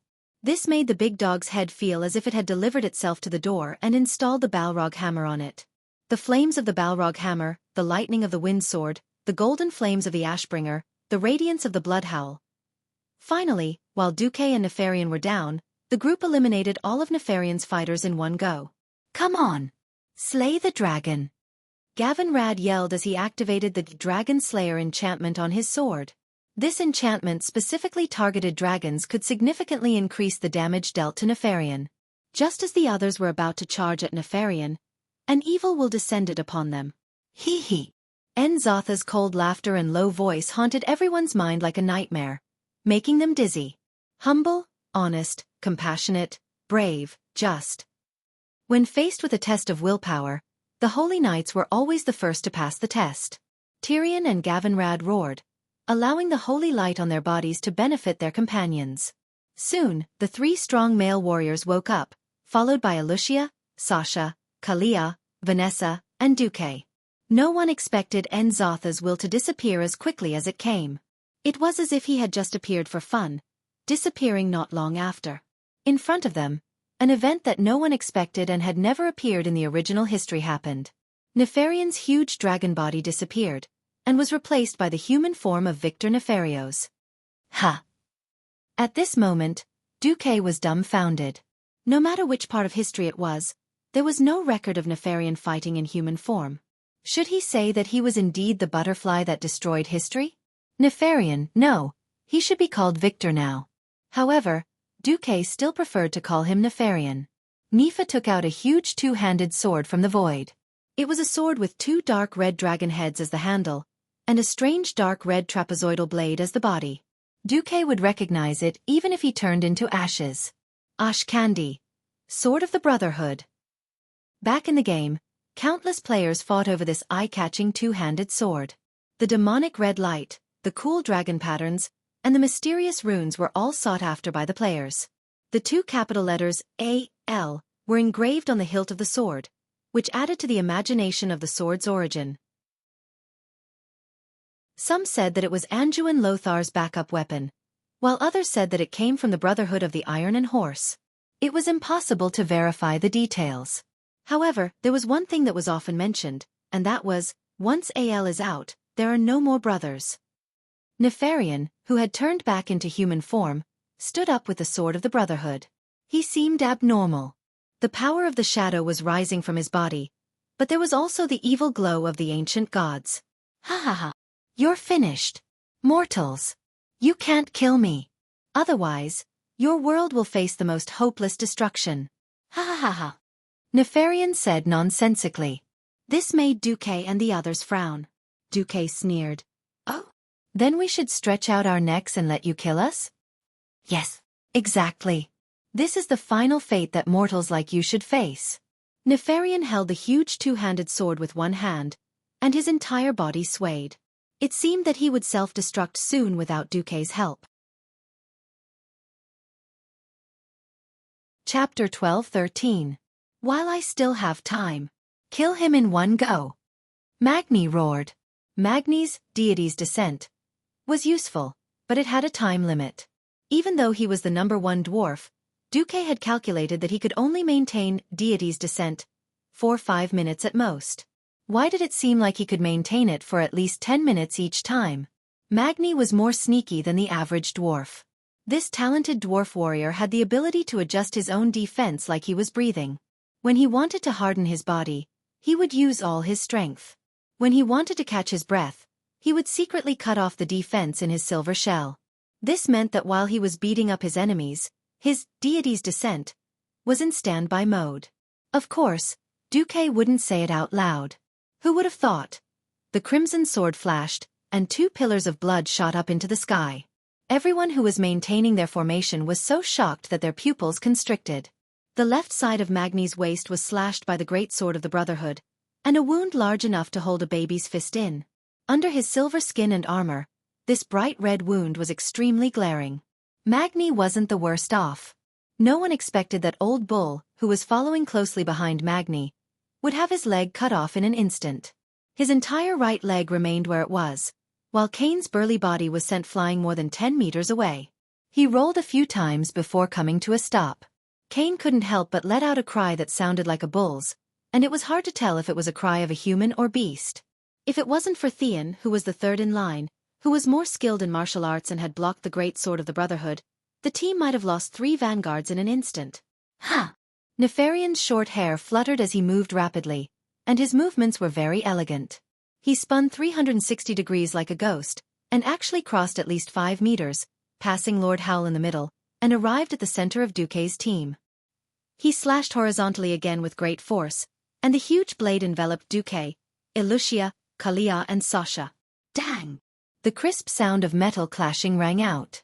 It turned out that Vanessa had activated Swift Run at some point in time. 2 short but dangerous daggers slashed down from above and hit the sword in a cross. If Nefarian was just a human, his attack would have been able to deflect the Brotherhood's sword. Unfortunately, he wasn't. The power of a giant dragon was simply incalculable to mortals.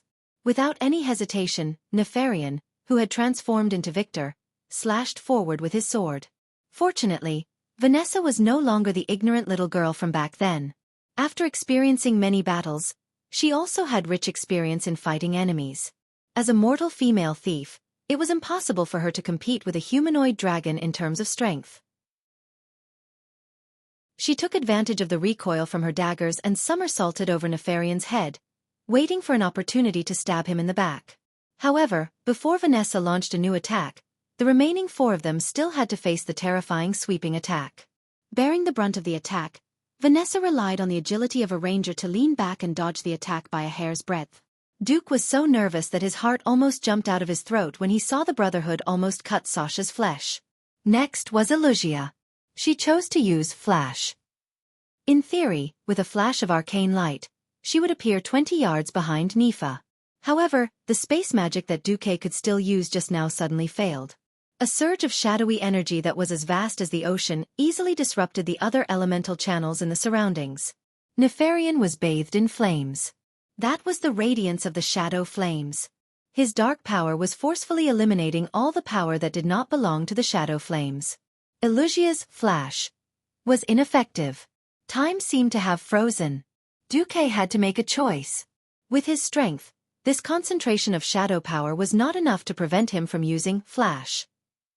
If he wanted to act cool, he could even switch to a shadow priest and turn his entire body into a ball of shadow energy, using dissipate to avoid the fatal blow.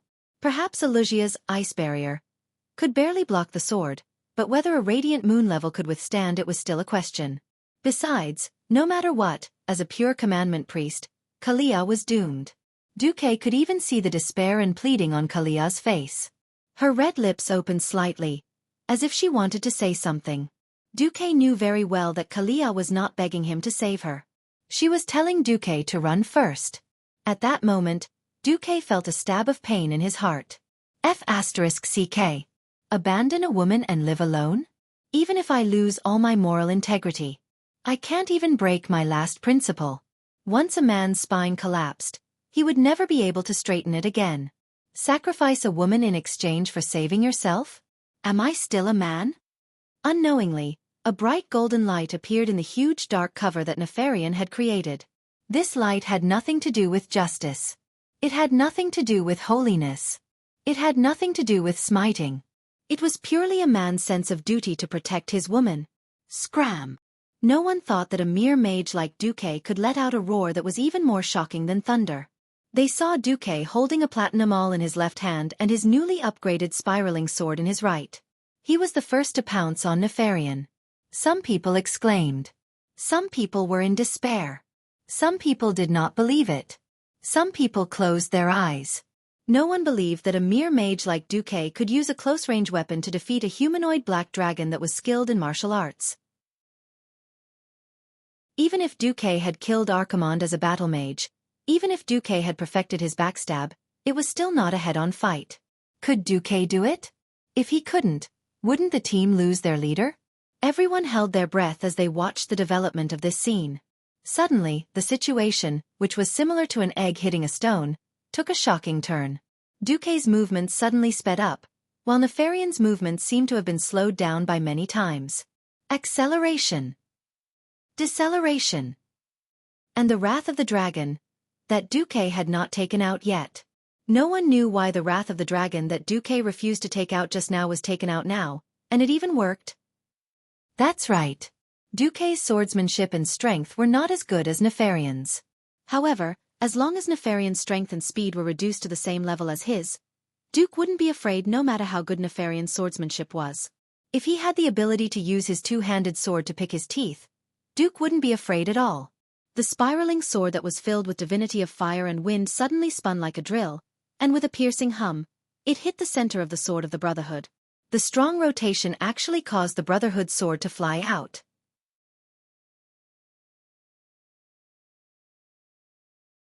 Chapter 12:14. It would have been fine if Nefarian had only been sent flying, but Duque had taken advantage of the moment when the sword bounced back to slash at Nefarian's chin. If it weren't for the fact that Nefa was rather agile, and managed to dodge the sword's momentum by leaning back, Nefarian's head would probably have been split in half. At this moment, disbelief was written all over everyone's face. Magni covered his wound, and his eyes were as wide as bells. Grom turned around and grinned widely. Gavinrad, who had rushed over, slashed with his sword, but Nefarian dodged it with a quick retreat.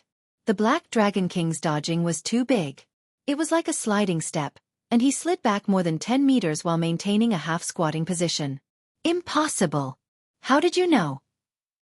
Nefarian looked as if he had seen a ghost, even though his chin was so badly mangled that he looked like a ghost himself. Phew! I knew it! Duque heaved a sigh of relief. He pretended to put his hands behind his back, but was actually gesturing to his brothers. Theon held his sword in his right hand, and covered Magni's wound with his left. He kept casting holy light on the Shorty King. Kalia, who was still in shock, started chanting to heal Kane's broken leg. Pure shadow damage and physical damage were better for healing. Old Bull's body trembled, and he pressed his broken leg against his wound. He had seen too many of his brethren lose their ability to fight because of injuries. In times of peace, if there was enough food, they would still have a good ending. However, in times of war or when there was a lack of food, they would have to end their own lives. Kane had no other thoughts. He only hoped that his broken leg could be reattached. Even if he could no longer fight, he could at least work. No. My power is not enough to expel that shadow power. Kalia cried. Old Bull's eyes turned red. He panted heavily and snorted.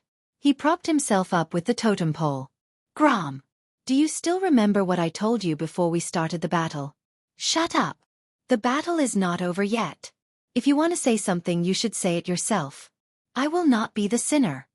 Grom was also panting heavily. Enough. Duque suddenly yelled. I will heal your leg later. With a snap of his fingers, a clear liquid immediately appeared out of thin air and wrapped around the old cow's broken leg and wound. That wonderful ball of water kept spinning clockwise, but in the blink of an eye, it was completely dyed red. Kalia was shocked. He will lose too much. I know what to do. Duke held the spiral sword in his right hand and the obsidian queen in his left as he walked towards Nefarian, who was in a sorry state. Beside Duque, Gavinrad, Grom, Vanessa, Elucia, and Sasha followed closely. Let's end this. Nefarian, you have at least 3 options. Duque approached Nefarian with a cold expression. 3 paths? Ha ha, ha ha ha ha. Nefarian struggled to get up. Scarlet blood stained his black hair. His face was filled with grief and indignation. It was said that there were 3 paths, but to him, none of them were paths. The first was to surrender. Duque probably wouldn't mind using him as a mount. The second was to maintain his current form as the Black Dragon Prince and be killed by the wrath of the giant dragon, created from his father's power source. The third was to accept Enzotha's power completely and use the mysterious magic that Enzoth had given him as a last resort. If he succeeded, not only could he expel the holy will that Duque had imposed on him, he could even turn the tables. However, if they managed to turn the tables around, it would be hard to tell who would be the one to take the fruits of victory. Escape? Sorry. For an extremely arrogant black dragon, this was never within his scope of choice. Duque's expression was cold. He obviously didn't want Nefarian to choose the third path, as it would mean a lot of unknown trouble. Unfortunately, the choice wasn't in his hands. As expected, in the next second, Nefarian's entire body started to expand again. Purplish-black dragon scales, purple spikes, purple eyes filled with a strange aura, and even the shadow aura that usually filled the dragon's mouth turned into a purple gas with a sulfuric smell. Ha ha ha. Power. Power that mortals can never obtain in their entire lives. Ah, this power is so sweet and delicious. Why did I resist and hate this power so much in the past? Ha ha ha. Upon closer inspection, Nefarian's body was at least one size bigger than before. Even 30 meters away, one could clearly hear the cracking of his bones and the tearing of his muscles. That kind of ear-piercing sound made several heroines feel a little nauseous. In everyone's perception, Nefarian's entire body seemed to have been completely torn apart and reconstructed. His bones were forcefully stretched, and his muscles were torn apart. Then, a new unknown substance grew out and forcefully filled in the empty space that was torn apart. A huge and evil power came from the depths of the ground. This power was like the most turbid of torrents, and it easily destroyed the blood hall that Nefarian had painstakingly set up so that the larger Nefarian could have a wider space to stretch his huge body. The current Nefarian was probably more than 80 meters long, right? With a wingspan of nearly 100 meters, it made people feel like he was an absolute fortress in the sky. The moonlight shone on his huge body, giving off a demonic glow. Nefarian flapped his wings in the air and laughed maniacally. Ha ha ha ha. Are you afraid? Are you desperate? Insignificant mortals. Tremble under my power. Nefarian spat out his venomous tongue without hesitation, venting his anger and arrogance. The corner of Xueqi's eyes twitched, and he finally sighed. Idiot! Do you think the power of an ancient god is so easy to obtain? What's more, you shouldn't have exposed yourself to the moonlight. Ha! Sorry to trouble you, Goddess Elune, Xueqi said softly. Suddenly, the sky and earth changed color. The moonlight was like water as it gently shone on Nefarian's body. To others, the moonlight that seemed harmless suddenly caused a terrifying change when it shone on Nefarian's body. Ah! What power is this? When Nefarian's huge dragon wings touched the moonlight, it was like a mortal's arm was placed in a pool of sulfuric acid, and it made a shocking sizzling sound. The huge dragon body fell from the sky and made a loud noise. Then, he rolled on the balcony of the highest floor of the Blackrock Tower in agony. Other than Xueqi, everyone looked at the situation in front of them with their mouths agape. Idiot! Do you think the will of a true god is so easy to expel? When I injected the will of a goddess into your body, your coordinates were already exposed to Elune's vision. Chapter 12:15. Suddenly, Sasha reminded them, look at the moon. Although most of the people's attention was still on Nefarian, everyone subconsciously glanced at the sky from the corner of their eyes. Then their eyes widened. The lonely moon in the sky was trembling slightly, and the stars in the sky were falling at a high speed. At that moment, the entire world of Azeroth seemed to resonate with this spectacle and trembled slightly. The thin clouds instantly dispersed, making way for these visitors from the sky. It was as if doomsday had arrived. Although Xueqi had seen this scene many times, he still could not suppress the shock in his heart every time he saw it. This was the power of a true god. But it was still a loss. For the sake of this starfall, King sacrificed a lot of my moral integrity. As Xueqi complained, he looked at the meteors falling from the sky like a spectator. These meteors were gathered into a straight line in an exaggerated manner and were accurately guided. They drew a sharp line of fire in the sky at high speed, and in the end, all of the lines of fire ended up on Nefarian's body. The overly inflated body weakened the Black Dragon King's agility. He tried his best to twist his body, but because he could not adapt to his new body, it led to the most despairing result. Every meteor landed accurately on Nefarian's back.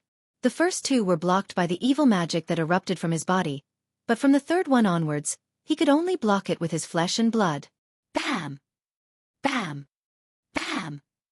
Like the beating of a drum, or like an earthquake, the huge impact hit Nefarian's huge body. The terrifying impact even traveled along the ground to the feet of Xueqi and the others. The obsidian tiles that had just been ravaged by the super-sized monster Chromagus without a single crack were now almost cracking inch by inch. The entire ground was like a tsunami, moving up and down along with the huge tremors. Other than the especially nimble Vanessa and Sasha, no one else could stand firm in this kind of tremor. Seeing the terrifying meteor fragments flying in all directions, the only one who still had the energy to attack was Sasha. However, even after 11 meteorites fell, Nefarian was still alive. He stubbornly raised his head and stared at the sky. If the murderous glint in his eyes could be turned into a weapon that could cross the void, he would definitely destroy Elune first. Not enough. Xueqi's face was ashen. He would definitely be heavily injured, but there was always a chance. If Nefarian really managed to survive and become a complete Nefarian's apocalypse, things would get out of hand. Although the moon goddess Elune was a goddess of the righteous faction and had a large number of believers, she should be the same as the Dragon King of Dreams, Isra. There was some kind of restriction that prevented her from displaying her full power in the mortal world. Xueqi had shamelessly slapped Tyrant many times before Tyrant had the cheek to beg Elune for a one-time divine spell. Xueqi was not Elune's chosen one. There was too much evil in the world, and Elune could not give him any more support. That was already the limit. Then, the deciding factor would be the last falling star. At this moment, Nefarian no longer had time to care about Xueqi. All of his attention was focused on how to deal with the last and strongest meteor fall. At this moment, attacks that could make him feel threatened came one after another. The raging flames of the fire demon's hammer. The peerless wind and thunder of the sword of lightning. The bright holy light of the Ashbringer. The three powers combined into one and blasted into his right rib, causing him to let out a miserable cry. This was not the final attack. The most important thing was that the person who had appeared at the bottom of his throat had appeared.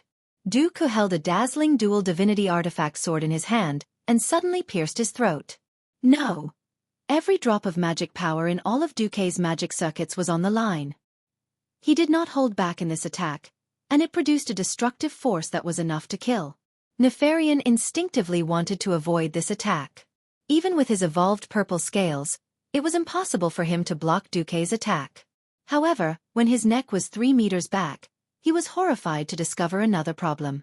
If he maintained this speed and range, it would be equivalent to sending his head up to be hit by the last falling star. What a joke! What was the difference between this and putting his neck into the guillotine? He didn't even dare to let out his most instinctive dragon roar. Nefarian tried his best to tilt his neck to the left. Time seemed to have slowed down. Xueqi could even see the fear and smugness in Nefarian's eyes, because if Nefarian tilted his neck by 2 more degrees, he would be able to escape. That was if Nefarian could do it. The dragon's neck that was tilting back at high speed was suddenly stuck by something. It was a magic staff. It was stuck in the angle between the dragon's neck and back like a support. If it was an ordinary epic equipment, Nefarian's terrifying brute force would probably be able to crush it easily. Only it was a demi-artifact, the staff Obsidian Queen, that Xueqi had just drained of all its mana. If Xueqi had a choice, he would definitely not waste it and use a demigod staff as a support. Unfortunately, the quality of the other staffs he had was not up to standard. Who knew if an epic staff of the level of Mount Hyjal would have the hardness and toughness to withstand the attack of a level 85 boss like Nefarian's Apocalypse? He could only give it away.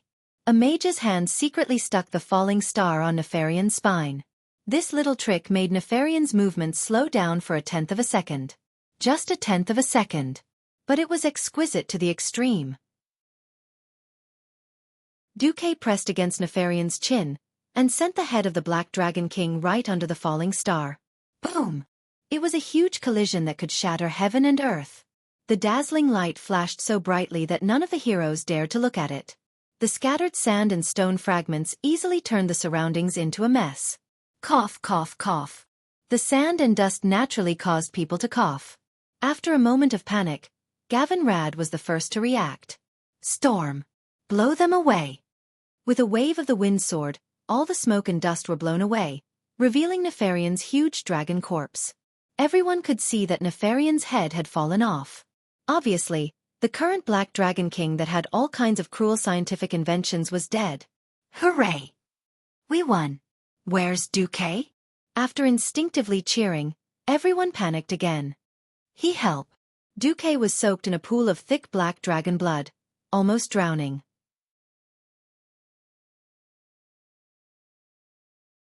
Chapter 12:16. When Xueqi's last starfall hit Nefarian's head, it pierced through Nefarian's throat, followed by his cervical vertebrae. Then, he activated Ice Barrier. Even with his Breaking Dawn Mage's Ice Barrier, which was many times harder than Diamond, he almost couldn't withstand it. Under the huge impact, he was directly blasted into the huge pit under Nefarian's body. When the Ice Barrier's duration ended, Xueqi had no choice but to retract the high-density ice elemental barrier. Tragically, he found himself soaking in a pool of dragon blood. Blurg! Xueqi vomited, then used the water elemental barrier to clean himself up. Under the super high standard of the system elf's micromanipulation, Duke quickly became clean and shiny. Unfortunately, the stench of dragon blood on his body was immediately despised by his lovers. Sasha, who had a very sensitive nose, made an apologetic expression and retreated. Elugia silently activated her ice barrier, purifying the surrounding air. Duque recovered slightly, then ran to Kane's side. He raised his hand, and a visible dark aura flew into the air from Kane's thigh and circled around Duque's hand. Duque squeezed his hand, and it disappeared. Without any time to rest, Duque immediately switched to his priest form. At first, Duque was like a terrible priest trainee. There wasn't a single trace of holy light on him. But gradually, the holy light in the air, or rather, the holy will that had killed Nefarian responded to Duque. Duque's lost moral integrity began to return. Twinkling like stars, they shone brilliantly. The golden light on Duque's body accumulated more and more. In a few breaths, Duque's golden light had already surpassed the level of a regional bishop. At this moment, Duque looked like a god.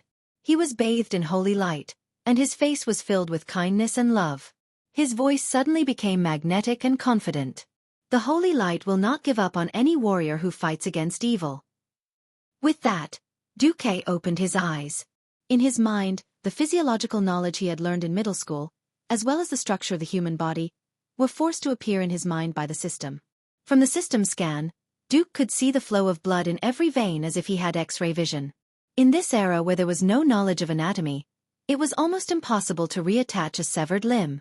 Even the most powerful priest could only make the severely injured person place his or her leg against the severed limb to promote the proliferation of cells and speed up the regeneration of the flesh and blood. As for which blood vessel, whether the muscles and tendons were connected to the right place, only God knew. Duque was different.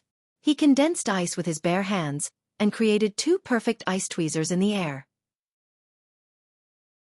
First, he pressed hard against Kane's leg bone and used holy light to stimulate the fusion of the bone and stimulate the growth of the bone marrow and nerves inside the leg bone. Then, at a dazzling speed, Duke used forceps to press against every broken nerve and blood vessel, and then used rune threads that he created on the spot to reconnect the blood vessels. Basically, other than the capillaries that were not connected, the large arteries, veins, and slightly larger blood vessels were all connected. Finally, the skin was stitched. Every stitch was stitched. When everything was done, Kane shouted in surprise, "My ancestors, I can feel my calf now." Everyone was shocked to see that Kane's toes were starting to move. "Don't move," Duque shouted. Kane instantly froze like an obedient child. Am I not healed?" Under the omnipotent holy light's treatment. The old bull felt wronged, his two thick index fingers pointing at each other. Duque carefully examined Kane's thigh. It only looks healed. Many of the blood vessels inside might not be able to be reconnected. Some of the muscles and blood vessels might die. For the next 2 months, you are not allowed to go anywhere in Stormwind City. Otherwise, you will still be a one-legged bull. 2 months. Kane shouted in shock. The attending Dr. Duque had a stern look in his eyes. It will take 100 days for the tendons and bones to recover. I said 2 months because of your amazing regenerative ability. Suddenly, Duque realized that Grom was not there. Before Duque could ask, Theon said, "Grom said he went to kill the traitor." If he had not mentioned it, Duque would have forgotten that Lord Howl had risked his life to kill that idiot Rend Blackhand. Instead of being the orc chief, he had become the Black Dragon's dog. In any case, Nefarian had been killed, and the evil faction in the world had lost another flag. After defeating the boss, how could he not loot the corpse? Of course, Duque was not interested in the Shadow Flame Staff or the Judgment Set. There was something better in this world.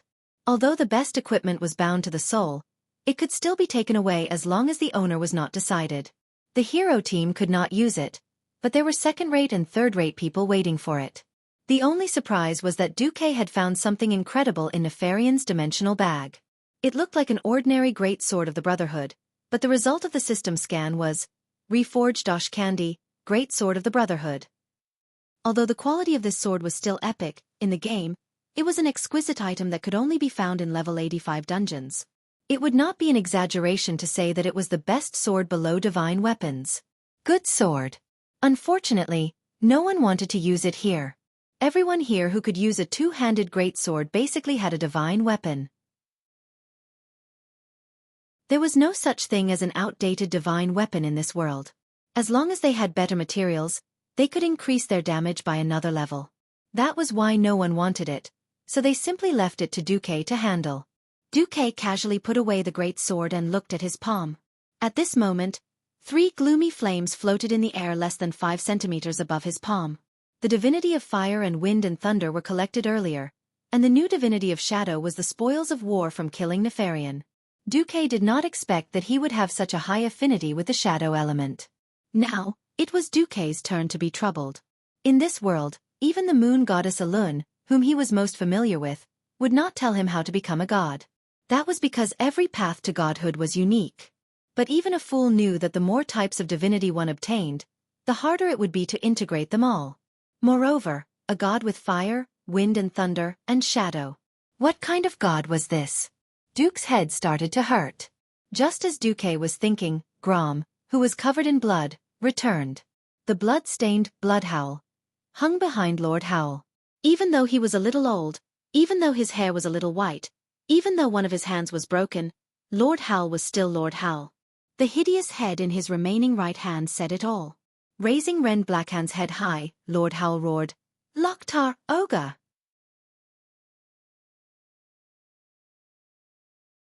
Chapter 12:17.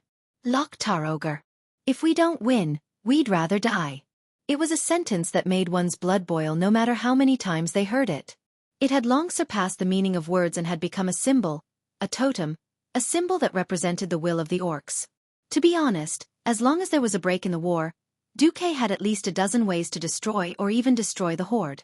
However, after hearing Grom's Loktar Ogre, Xueqi suddenly felt a little unbearable. In Xueqi's heart, the history of Azeroth was the history of the Alliance and the Horde separation and union. As a human, Xueqi could not wait for the Horde to die. However, as a witness to a brand new history, Xueqi felt a little reluctant after integrating into this world. Phew. I'll cross the bridge when I get there. Xueqi whispered to himself. After dismissing the grudges between the Alliance and the Horde from his mind, Xueqi turned around and shouted, Vanessa, go skin the dragon. Damn. I'm your weak little handmaiden. You actually asked a lady to do this kind of rough work? Although Vanessa complained non-stop, her hands were not idle at all. She grabbed her Funkel skinning knife and ran over to Kieran.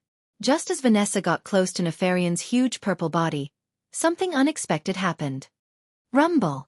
A violent spatial fluctuation alerted Xueqi's entire team. Everyone picked up their weapons and looked at the scene in front of them in shock. They did not know what was going on, but a pool of black water the size of a small lake suddenly spread across half of the highest peak of the Black Rock Spire. In the blink of an eye, many black tentacles emerged from the black water. Ah! Vanessa screamed and immediately activated Sprint. She jumped back 3 times and retreated into the cover of a few warriors. Seeing the system notification, Xueqi was shocked. He could not help but cry out, Enzos? Hee. It's me. What are you doing here? Your cage. It has nothing to do with the cage. I'm only here to collect the offerings that belong to me. Since that idiot Nefarian promised me that he would not be able to offer his sister Onyxia to me, he would make himself my sacrifice. I'll reluctantly recall him now. Enzo's terrifying voice seemed to come from all directions at the same time. It was clearly not the common human language, but it was directly understood on a spiritual level. This wasn't an intentional mental attack by Enzos. However, this act of stealing spoils of war still made Xueqi very unhappy. Humph. Take Nefarian's body? Have you asked for my permission? Xueqi snorted coldly and opened fire. The hundreds of magic circuits in his body, big and small, instantly operated to the limit. In the next moment, more than 1,000 dazzling magical lights dazzled everyone's eyes. Everyone thought that Enzos would use some strange magic shield to block Xueqi's attack. Unexpectedly, more than 1,000 octopus tentacles, nearly 100 meters tall, rose from the pitch-black pool. Enzos actually used his own limbs to forcefully block Xueqi's magic wave. What? Hee. Duke Marcus, we will give you the duel you want. But not now. Hee. A light sneer was carried by the wind. Along with the creepy laughter, Enzotha's tentacles, the black water, and Nefarian's huge corpse and head all disappeared into thin air like a dream. It was as if the Black Dragon King Nefarian had never existed, and the fierce battle that Duque and the others experienced was fake. Damn it! Gavin Rad stomped his feet, and the heavy leg guards made a clanking sound as they stepped on the hard ground. Duque patted Gavin Rad's shoulder and comforted him. Forget it. Even though our victory benefited more than one party, a victory is a victory. We should be happier. Gavin Rad felt a little better after hearing that. As if he was plundering the land, after plundering all the loot in the surroundings, Duke easily opened the teleportation door on the platform at the top of the tower, which was no longer obstructed by the powerful shadow energy, and connected to the teleportation room in Stormwind City. Almost as soon as they stepped out of the portal, Duque and the others were shocked by the cheers and exclamations. They understood the cheers, but why were they exclaiming? Holy light above, you're finally back. Duke Bolvar for Dragon, who was left behind, rushed over immediately.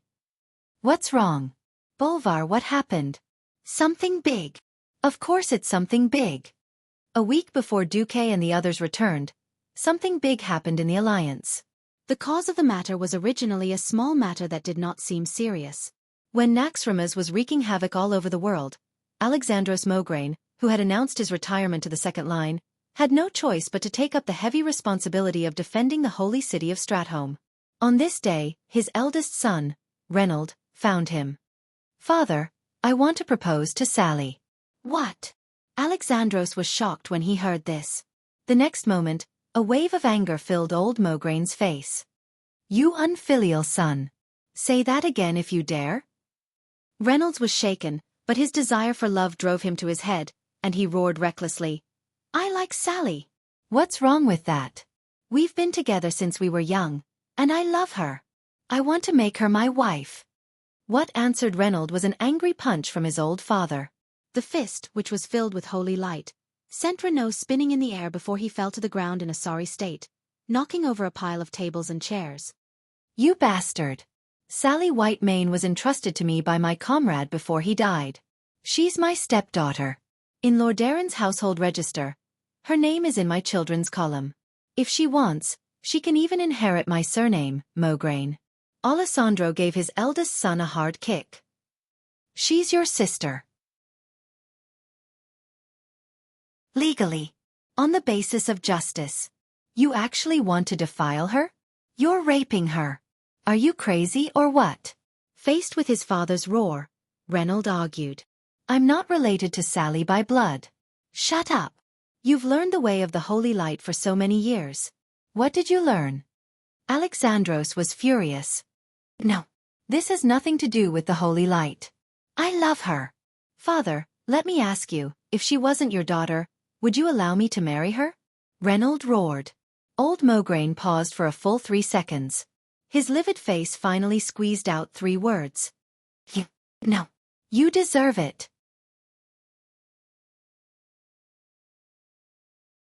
Chapter 12:18. You're not worthy. These 3 words were like a bolt from the blue. It fiercely struck Reynolds's head, shattering his spirit, dignity, and pride, leaving not a single shred of it behind. He was a very competitive person. As the son of the famous Ashbringer, his noble birth did not make him lose his desire to fight. He always wanted to be a hero like his father, but as the son of the Ashbringer, he was always shrouded in his father's light. His competitive nature did not want to rely on his father's protection. He wanted to prove to his father that he was a brave and fearless warrior. Unfortunately, Renaud was born at the wrong time. Ever since Alexandros successfully became a paladin, Renaud had been trained as a paladin. In fact, his talent was not too bad. It would not be a problem for him to become a third-rate paladin. However, because the Alliance had Duque, the strongest group of paladins was basically preserved. The top paladins were the 4 Silver Saints and Alexandros. Below them were Riadeline, Abendis, Bolvar, and Reginald Windsor. The third-rate paladins Duque did not care about them at all. However, Renaud's own strength was not just one level lower. Alright. The Alliance did not lack paladins, but they lacked priests. Without a priest, Duque would be in a difficult position.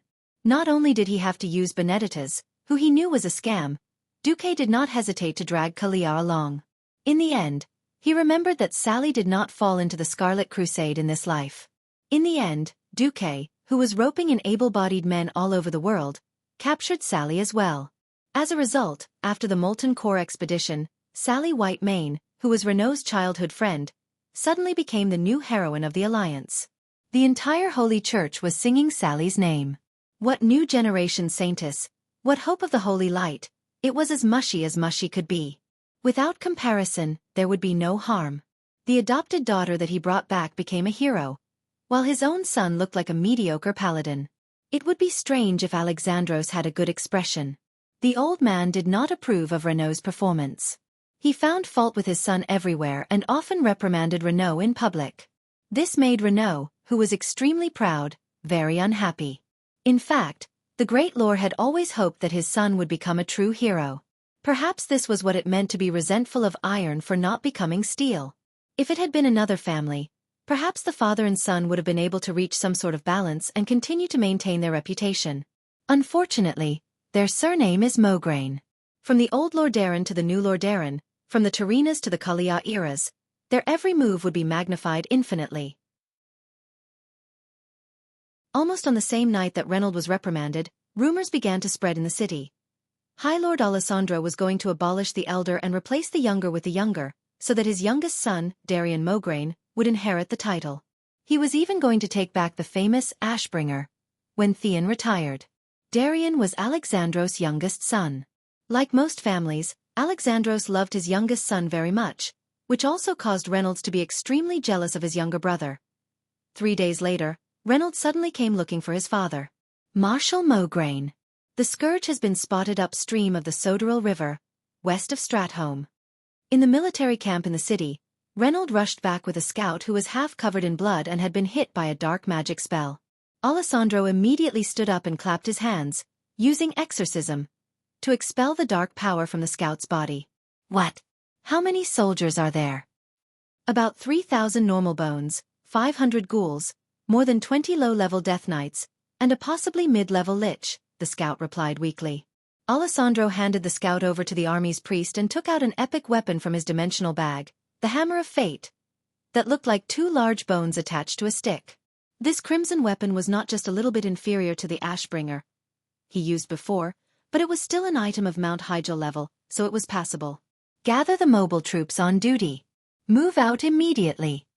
After giving the order, Alessandro turned to look at Abendis. Alfred, I'll leave Stratholme to you. Don't worry. They were old partners, so they could understand each other's thoughts with just a look. While the floating fortress Naxxramas was running around the world, the two of them were basically guarding the Stratholme area. Abendis, who was better at defense, was in charge of guarding the city, while old Mograine, who was stronger in attack, was in charge of cleaning up the remnants of the scourge. Under old Mograine's leadership, a team of 50 professionals, mainly paladins, accompanied by 300 knights and 2,000 rapid response infantry, set off from Stratholme. The so-called rapid response infantry was, to put it bluntly, infantry who could barely ride horses.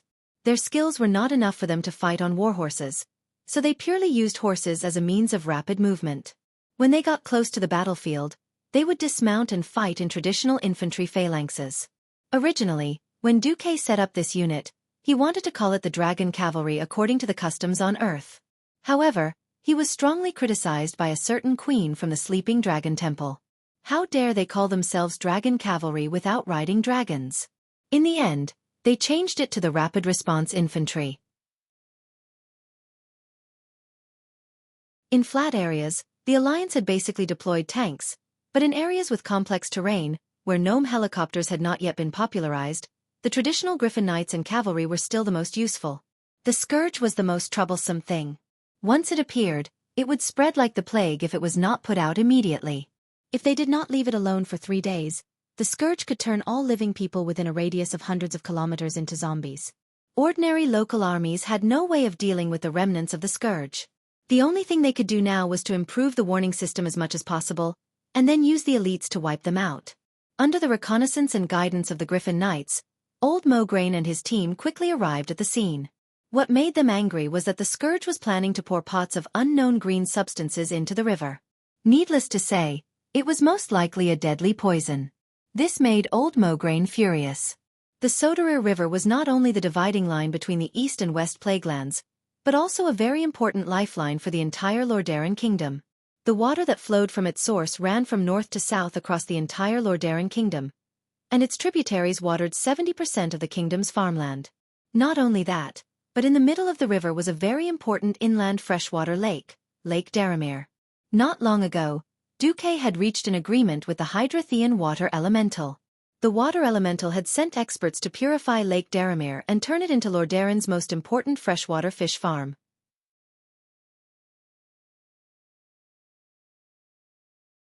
Chapter 12:19. To the south of the river, the water would flow through the most fertile Hillsbrad Hills in the entire Lordaeron continent, irrigate places like Tarren Mill, and finally flow into the sea at the edge of Southsea City. It was no exaggeration to say that the Soderir River was the lifeline of half of the Lordaeron continent. What the Calamity Army was doing now was forcing millions of people to their deaths. Attack! Raising the hammer of fate.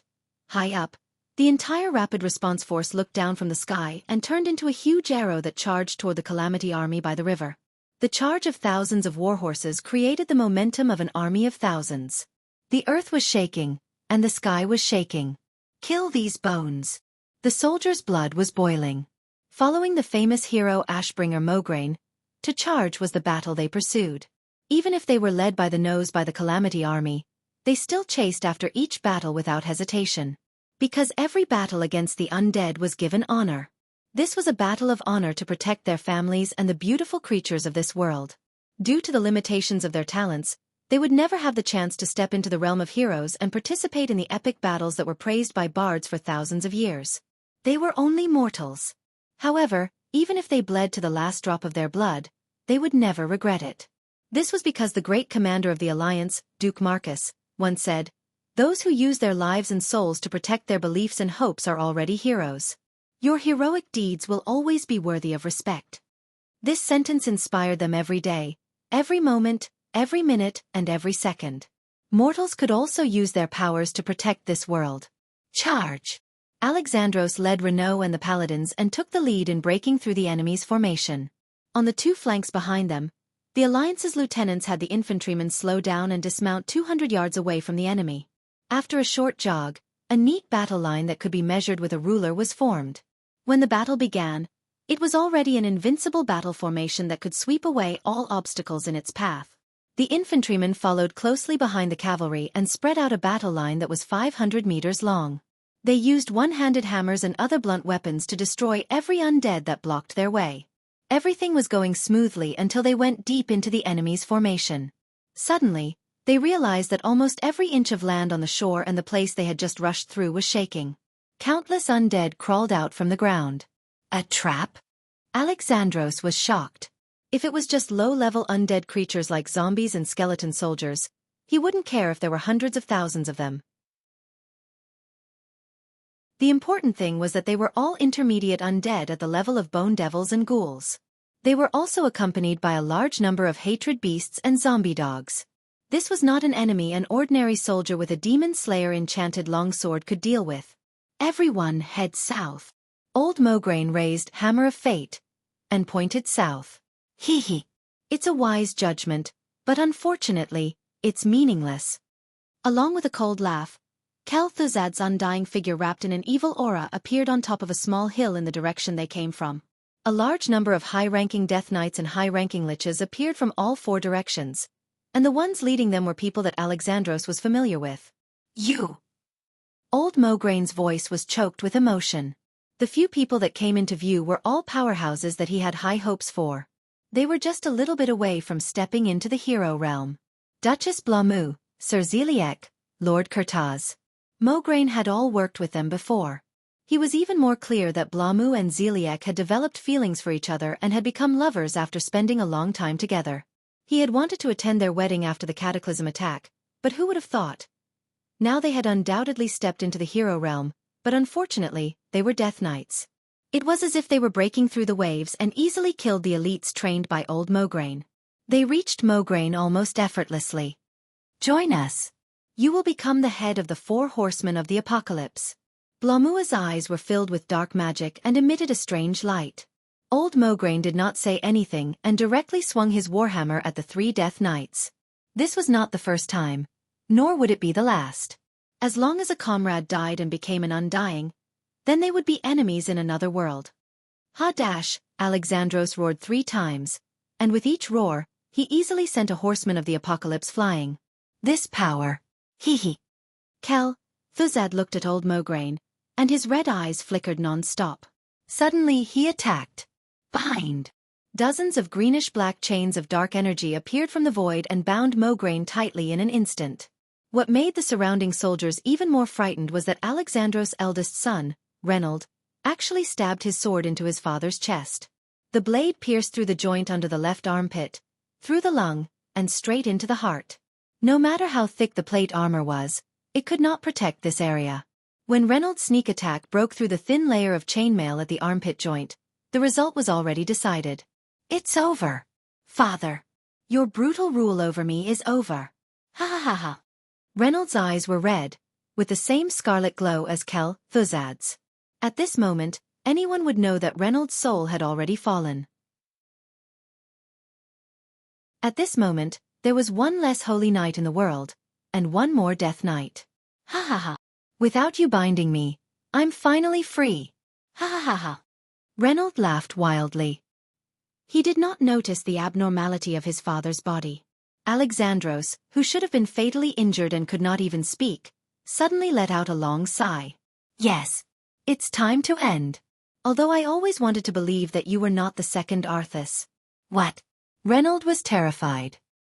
He suddenly realized that the assassination that he had carefully prepared for so long and simulated countless times in his mind had failed. The illusion in front of him faded, and Reynold finally saw that he had stabbed a water elemental that looked exactly like his father. It was not his father. His father was standing at the side with the fiercest and coldest gaze, staring at him. No. Impossible? Reynold cried out in shock. There are many things that are impossible. Following Old Mograine's cold laugh, Kel Thuzad was shocked to find that the teleportation barrier he had carefully set up was torn apart. Hundreds of teleportation gates appeared outside the Scourge army. With Tyrande as the leader, the Alliance powerhouses all appeared.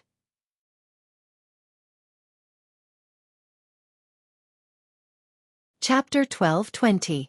The High Priestess of the Night Elves raised her hand gently, and countless pieces of the stars drew a beautiful arc in the air, falling from the sky and landing on the heads of the undead creatures. Most of the undead creatures would take such an attack head-on. Only a few of the Scourge army's powerhouses could avoid this attack. In the face of Tyrande's attack, the 3 horsemen of the apocalypse had no choice but to roll miserably with their skeletal warhorses and fall from the hillside. Only then did they manage to roll out of the range of the meteor fragments. Rumble! There were loud noises as the meteors exploded where the undead creatures were gathered. The scorching air current swept across the battlefield.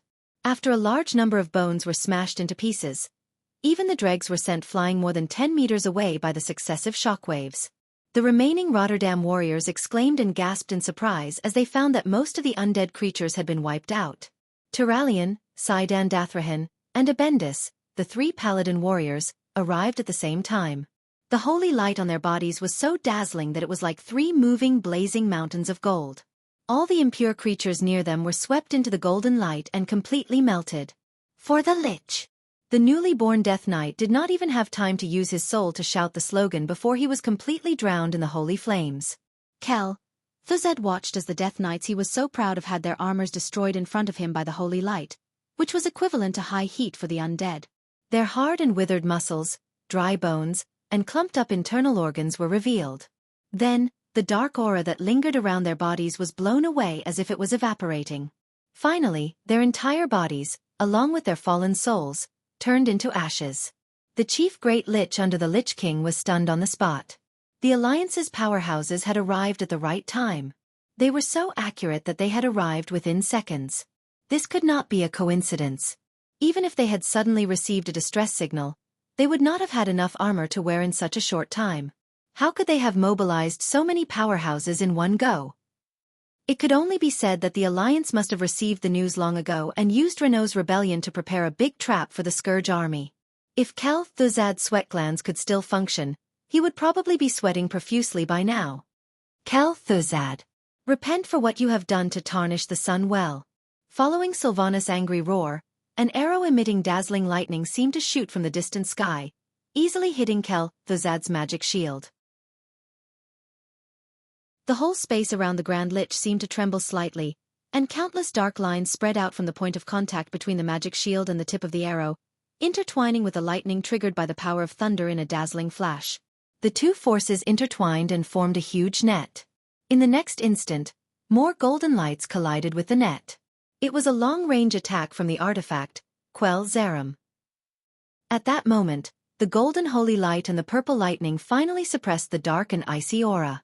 The three powers formed a sharp whistle, followed by a huge explosion. The explosion shone with a blinding light, but that was it. Everyone was surprised to see this scene. Thozad actually stopped under the intense impact and light of the explosion. No! Every expert from the Alliance wanted to shout out the word impossible, but the air seemed to have become as sticky as glue. What now? The warriors who came with old Mograine were the most confused about the situation. They thought it was an ordinary extermination of the remnants of the Scourge army, but it turned into a decisive battle with the main force of the Scourge army.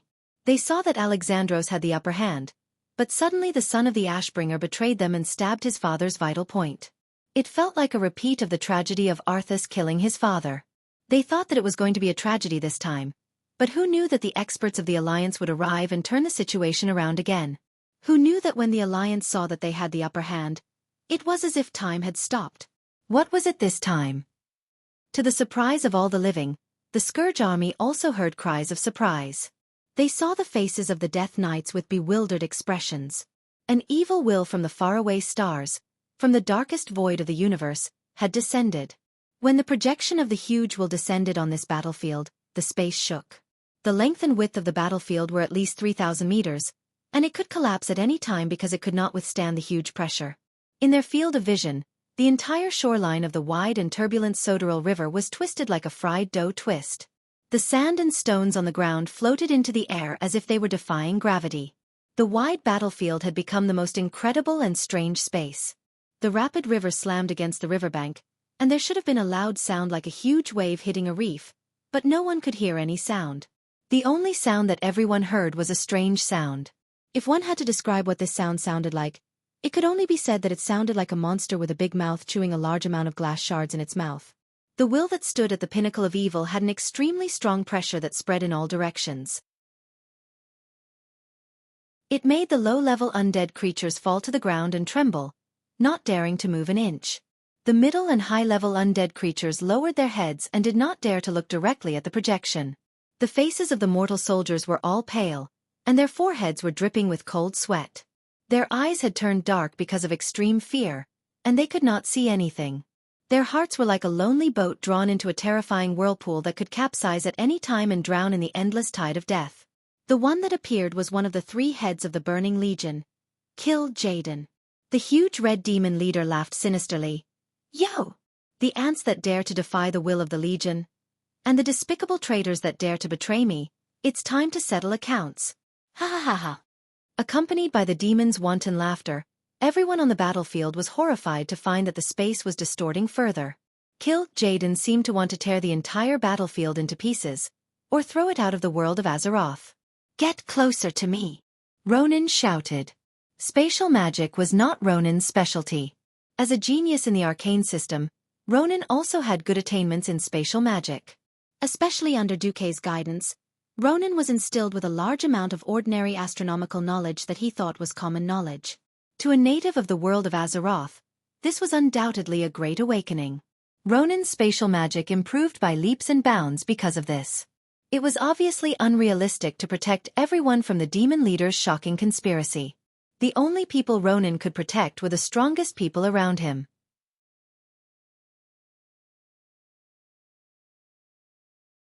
Chapter 12:21. Quite a few powerhouses closed in on Ronan, but two of them were too far away to bother.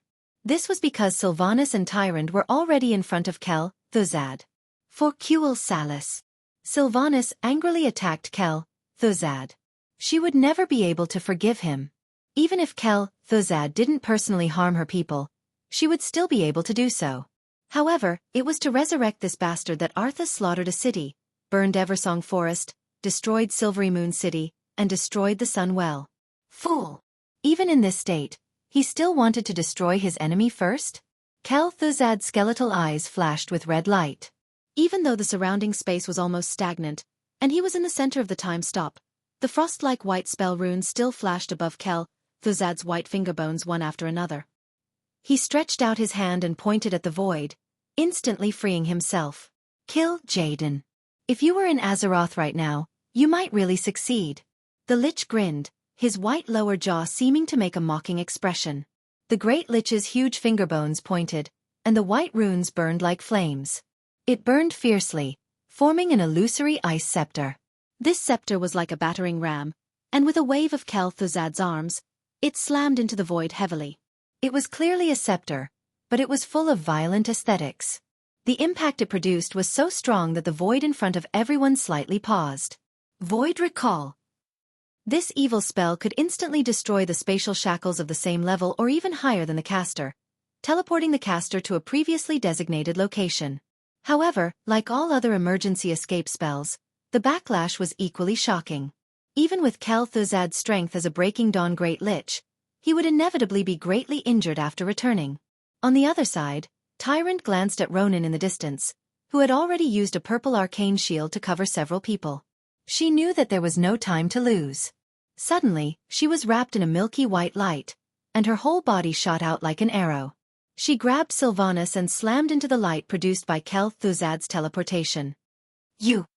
Kel'Thuzad suddenly felt a strong sense of fear towards these two mortals. He didn't know if his magic was enough to take the three of them out of Kill Jaden's wide space trap. But in the next moment, he immediately discovered that Tyrant was only using the power of the moon goddess to bind him. She did not interfere with his magic. Ha ha ha! You will regret this. Kel'Thuzad's laughter echoed in the void. At the last moment, Sylvanas spat out a mouthful of blood and fainted. Returning to the present. After listening to Bolver's report, Duque's face turned green, and his hands trembled as he held the report. Something terrible had happened. Ronan, Turalian, Alfred Abendis, and Saidan Dathrahan have disappeared during the teleportation. Their whereabouts are unknown. Tyrant Whisperwind and Sylvanas Windrunner have been captured by Kel'Thuzad for some reason. Now, Her Majesty the Moon Goddess Elune has sent a request to the Alliance for help. She is doing her best to protect the two of them from being killed, but time is limited. Alexandros Mograine is seriously injured and is currently recuperating in Lordaeron. It wasn't an exaggeration to say that this counterattack, which had gathered a large number of Alliance powerhouses, could be said to be a complete failure. Just this report alone made the joy of killing Nefarian disappear into the abyss. Duque was speechless for a long time. Beside him, the weak Kalia was already bawling loudly. Elugia hugged her tightly, not knowing how to comfort her. Sasha was frozen on the spot, not knowing what to do. Every hero that returned from Blackwing's nest had ashen faces. Kill Jaden's desire to destroy Azeroth had never died. Duque had always known this. But he didn't expect Sir Swindler to be so ruthless this time. He actually took both sides. Should he say that it was no wonder he was called the Swindler? The information must have been leaked somewhere. Duque already knew that Reynold was a troublemaker. Since there was the tragedy of Arthas killing his father in this life, Duque didn't dare to pretend to be a saint. He was sure that Reynold would be good. So he reminded Alexandros and secretly told Abendis. He even arranged for a possible counterattack in advance. But he didn't expect it to be used, and it almost hit Kel'Thuzad in the face. The only thing he didn't expect was that the mantis stalks the cicada, unaware of the Oriole behind. As expected, neither the cunning Kill Jaden nor the sinister ancient god were easy to deal with. Magni came up and patted Duque's shoulder. Duque, I don't dare to say that I can understand how you feel when your lover is snatched away, but I have to remind you that you are now the commander of the Alliance. You have to make a decision as soon as possible. Tell every warrior in the Alliance what to do. Varian and the others are being held back by the hacker green skins. If we still have to go on an expedition, we can only rely on the few of us. Duque looked around. Although every hero's eyes were still full of spirit, Duque knew that their mental and physical strength had reached their limits. Magni, Grom and Kane were all injured. Kill Jaden's trap had caused the Alliance to temporarily lose 7 of their main heroes. Aurelia, Varian and the others were being held back by the trolls. In addition to the Silithus' Zerg riot, they couldn't count on the Horde either. Whether it was the Alliance or the Horde, they couldn't hope to form a decent hero group in a short period of time. However, without a hero group, entering Naxxramas or on Kiraj would be suicide. Everyone stared at him, hoping that he would come up with a solution. They also didn't want to give Xueqi too much pressure. They didn't have a choice. This was because, under the trickster Kill Jaden's plot, the evil forces hidden around the world had already begun their attack. If they didn't do anything, Azeroth would be destroyed before the Burning Legion's main force arrived. At this moment, Xueqi finally felt the weight on his shoulders. He took a deep breath and exhaled the turbid air from his lungs. Xueqi raised his head slightly. His clear voice echoed in the entire Stormwind Council Hall. I have to admit that our enemies are very strong. They are strong, terrifying, sinister, far-sighted and numerous. However, this isn't a reason for us to give in and retreat. Since Kill Jaden has the ability to gather so many evil forces together, shouldn't we eliminate them all at once? At once? Eliminate them all? Everyone almost thought that Xueqi was talking in his sleep. Xueqi smiled and turned to look at Magni. I announce that Area 51 will be unsealed immediately. It seems that we have to use that thing inside. That thing? Magni's eyes instantly lit up.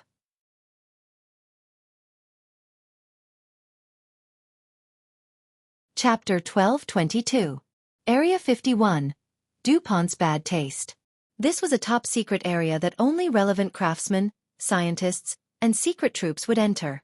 In the upper echelons of the Alliance, basically only 3 to 5 people in each kingdom knew of the existence of Area 51.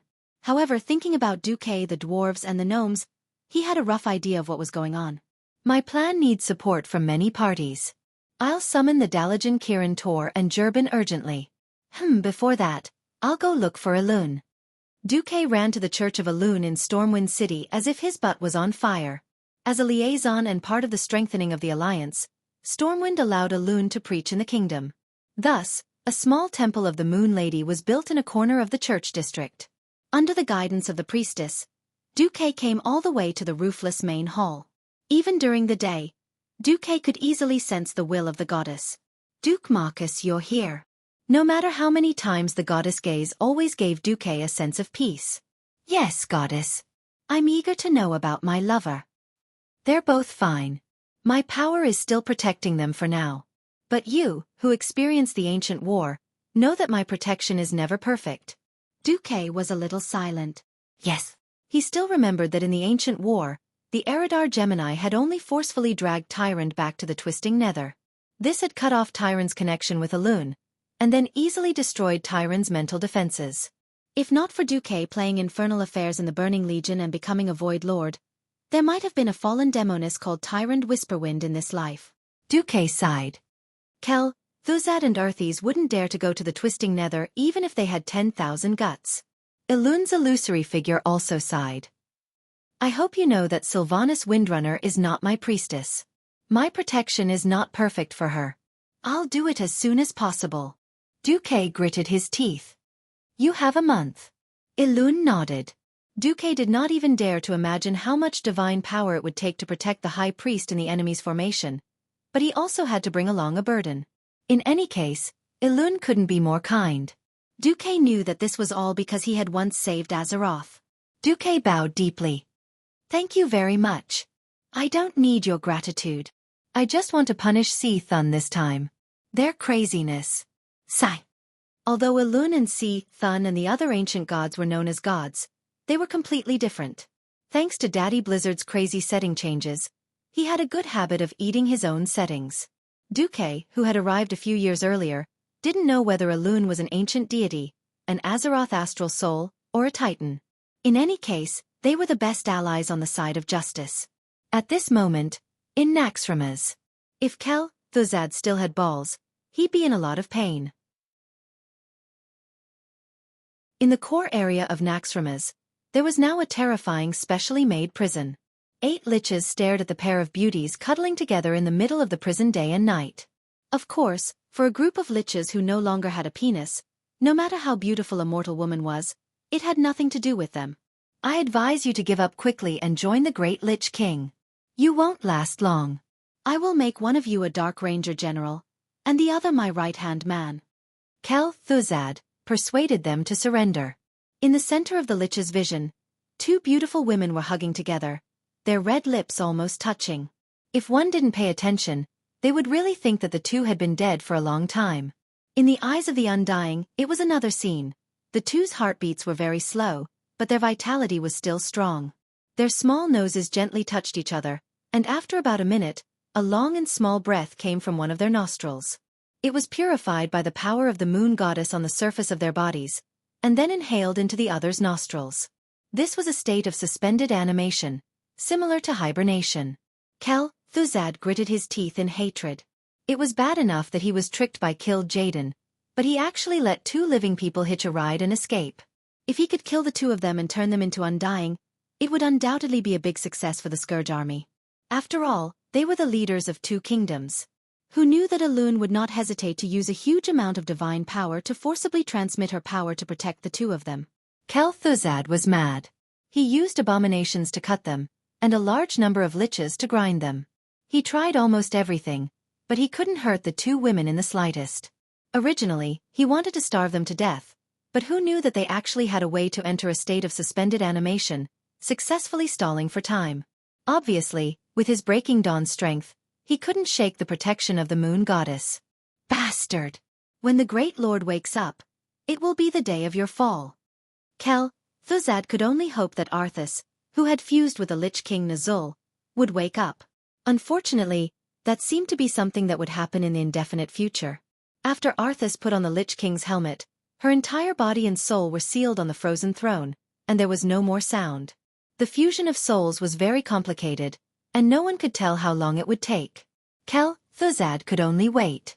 On the other side, after Xueqi bid farewell to Alan, he waited for the Dalajan Kirin Tor senators. Xueqi first bowed to the Kirin Tor senators, then went straight to the point. As everyone knows, Chairman Ronan is temporarily missing. According to the previous agreement, I will exercise my authority as the Kirin Tor Senate substitute chairman, and temporarily take over the leadership of the Kirin Tor Senate. Of course. A few of the senators returned the bow. After the Dalajan kingdom was destroyed by the Scourge army, the neutrality of the Kirin Tor Senate had actually disappeared. This was because, including the new Dalajan city, almost the entire kingdom was rebuilt within the framework of the alliance. If in the past, the countries at most used the method of adding water to milk, now it was simply adding milk to water. In particular, a few of the senators had basically been forcefully pulled to the Radiant Moon level by Xueqi. So the Kirin Tor Senate had a new law that stated that any Breaking Dawn level mages in the alliance would be automatically regarded as the substitute chairman of the Kirin Tor Senate, regardless of their nationality. When the Dalajan Reagan and Miao Hong's elected chairman was absent, or was unable to perform the duties of a chairman, with the agreement of more than 3 senators, the substitute chairman would be able to take the position. Right now, Xueqi was just going through the motions.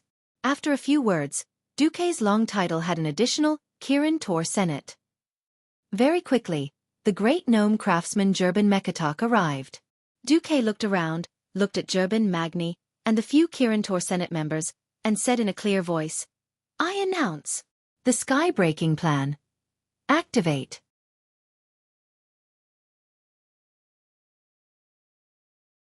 Chapter 1223. Leonard was a low-grade lich. Since he was a human sky wizard when he was alive, his soul was captured by the Lich King after he died, and he naturally became a lich. In the Barren Lands, his undead soldiers were gathering the corpses of a village that had been slaughtered. The quality of orc skeletons and zombies is indeed better than that of humans. It's a pity that orcs don't have the chance to give birth to lich. It was a very ordinary sentence to himself, but in the end, he was shocked to find that it took dozens of times longer for his thoughts to be conveyed. Speed reduction. He realized something, but he was powerless to change the situation. He wanted to call for help, but none of the skeletons around him could sense his mental commands. In the next moment, his consciousness completely dissipated. He did not even know that a young wizard in a blue and white robe was standing behind him. Interesting. Very interesting. Xueqi touched Leonard's skull. The soul ability he learned from the Burning Legion came in handy. When Leonard's memories, as well as the spiritual communication channel and the Lich King's magic imprint, were all transferred to the System L for categorization, Xueqi touched his chin. The so-called soul-searching spell is nothing more than this, right? Vanessa ridiculed Xueqi's actions at the right time. The terrifying Duke of Beasts' filth has finally broken through the sky? Have you fallen to the point where you won't even let go of the bones? Xueqi was speechless. Hey, damned maid, don't speak nonsense. I didn't do anything out of line. Oh, you even used a white liquid to dye the Black Dragon Princess white? Vanessa turned her head in disdain. Vanessa's evidence was too F*** sufficient. Xueqi was actually speechless. However, in the next moment, Xueqi raised his hand. Xueqi did not cast any spell, but a ball of flames flashed and turned the lich lying on the ground into ashes in a flash. The lich's clothes and equipment were not damaged at all. Master, you tell Jaina to act according to plan. At the same time, Xueqi felt extremely annoyed. After becoming a great lich, he thought that he had lost the emotions that a living person should have. Unfortunately, the mental attributes of anger and irritation remained in his soul.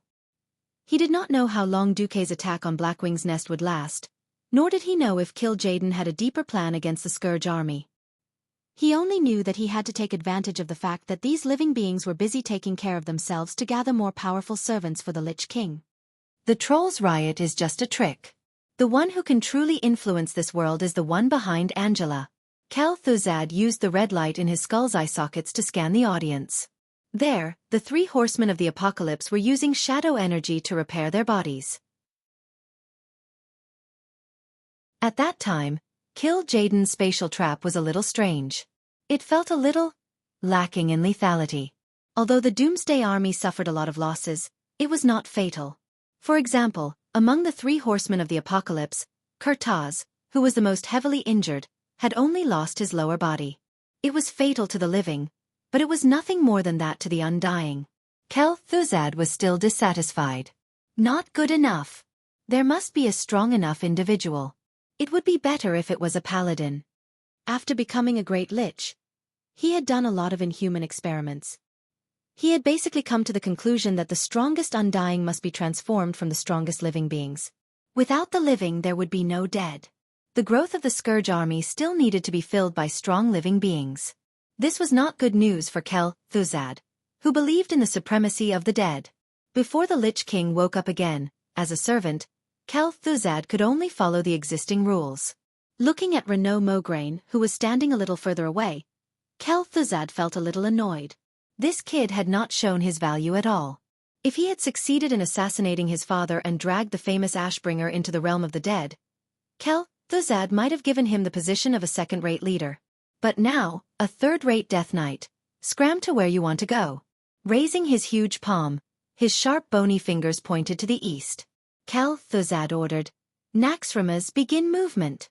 Target, South Sea City. Xueqi's memories as a human were not that long ago. He was very clear that humans were fragile creatures that would starve to death without food. At this time, in the Eastern Kingdom, the production areas of the southern continent were concentrated in the western wilderness and the elven forest. The problem was that the despicable Xueqi had managed Stormwind like an iron bucket. The Sentinel territory had been upgraded to a Sentinel stronghold, forming a defensive chain with the West Spring stronghold. In addition, a large number of cavalry and tanks formed a rapid response force, making the small forces of the Scourge army useless. In order to show the power of the Scourge army and let the once suppressed cult of the Cursed rise again, Xueqi thought that it was necessary to destroy the capital of the Alliance as an example. Just like what Arthas had done 6 years ago. South Sea City. This was a miracle city that had developed from a small seaside town 20 years ago. As an important port connecting the northern and southern continents by sea, South Sea City's defense was also not bad. However, it still lacked the foundation of an old kingdom's main city. The city walls could be completed by the dwarves' machinery, but the magic protection rune engraving work on the city walls could not be done quickly. A mage's magic and mental strength were limited.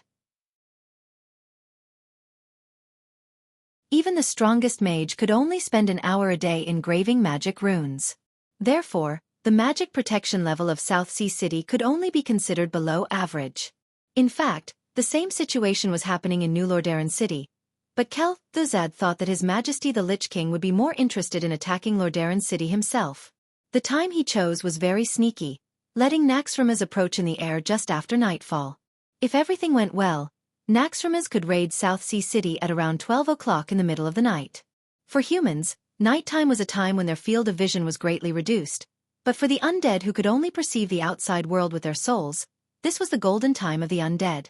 Everything seemed to be going well, until Kel'Thuzad was shocked to see a huge floating island no smaller than Naxxramas in the sky above South Sea City. That is, Kel'Thuzad would never forget the domed purple mage towers that stood on the island. That was the crystallization of magic wisdom that had been settled for 2,800 years. It was also a testament to human magic civilization. Although it had been destroyed by the Scourge army once, it was obvious that it had been rebuilt. And it appeared in a new form in front of the Scourge army. Kel'Thuzad's voice was almost whispering, "Dalajan, you're tuning in to the Xueqi's Martial Arts Saga YouTube channel. Don't forget to subscribe and join us on this journey to catch the most captivating stories."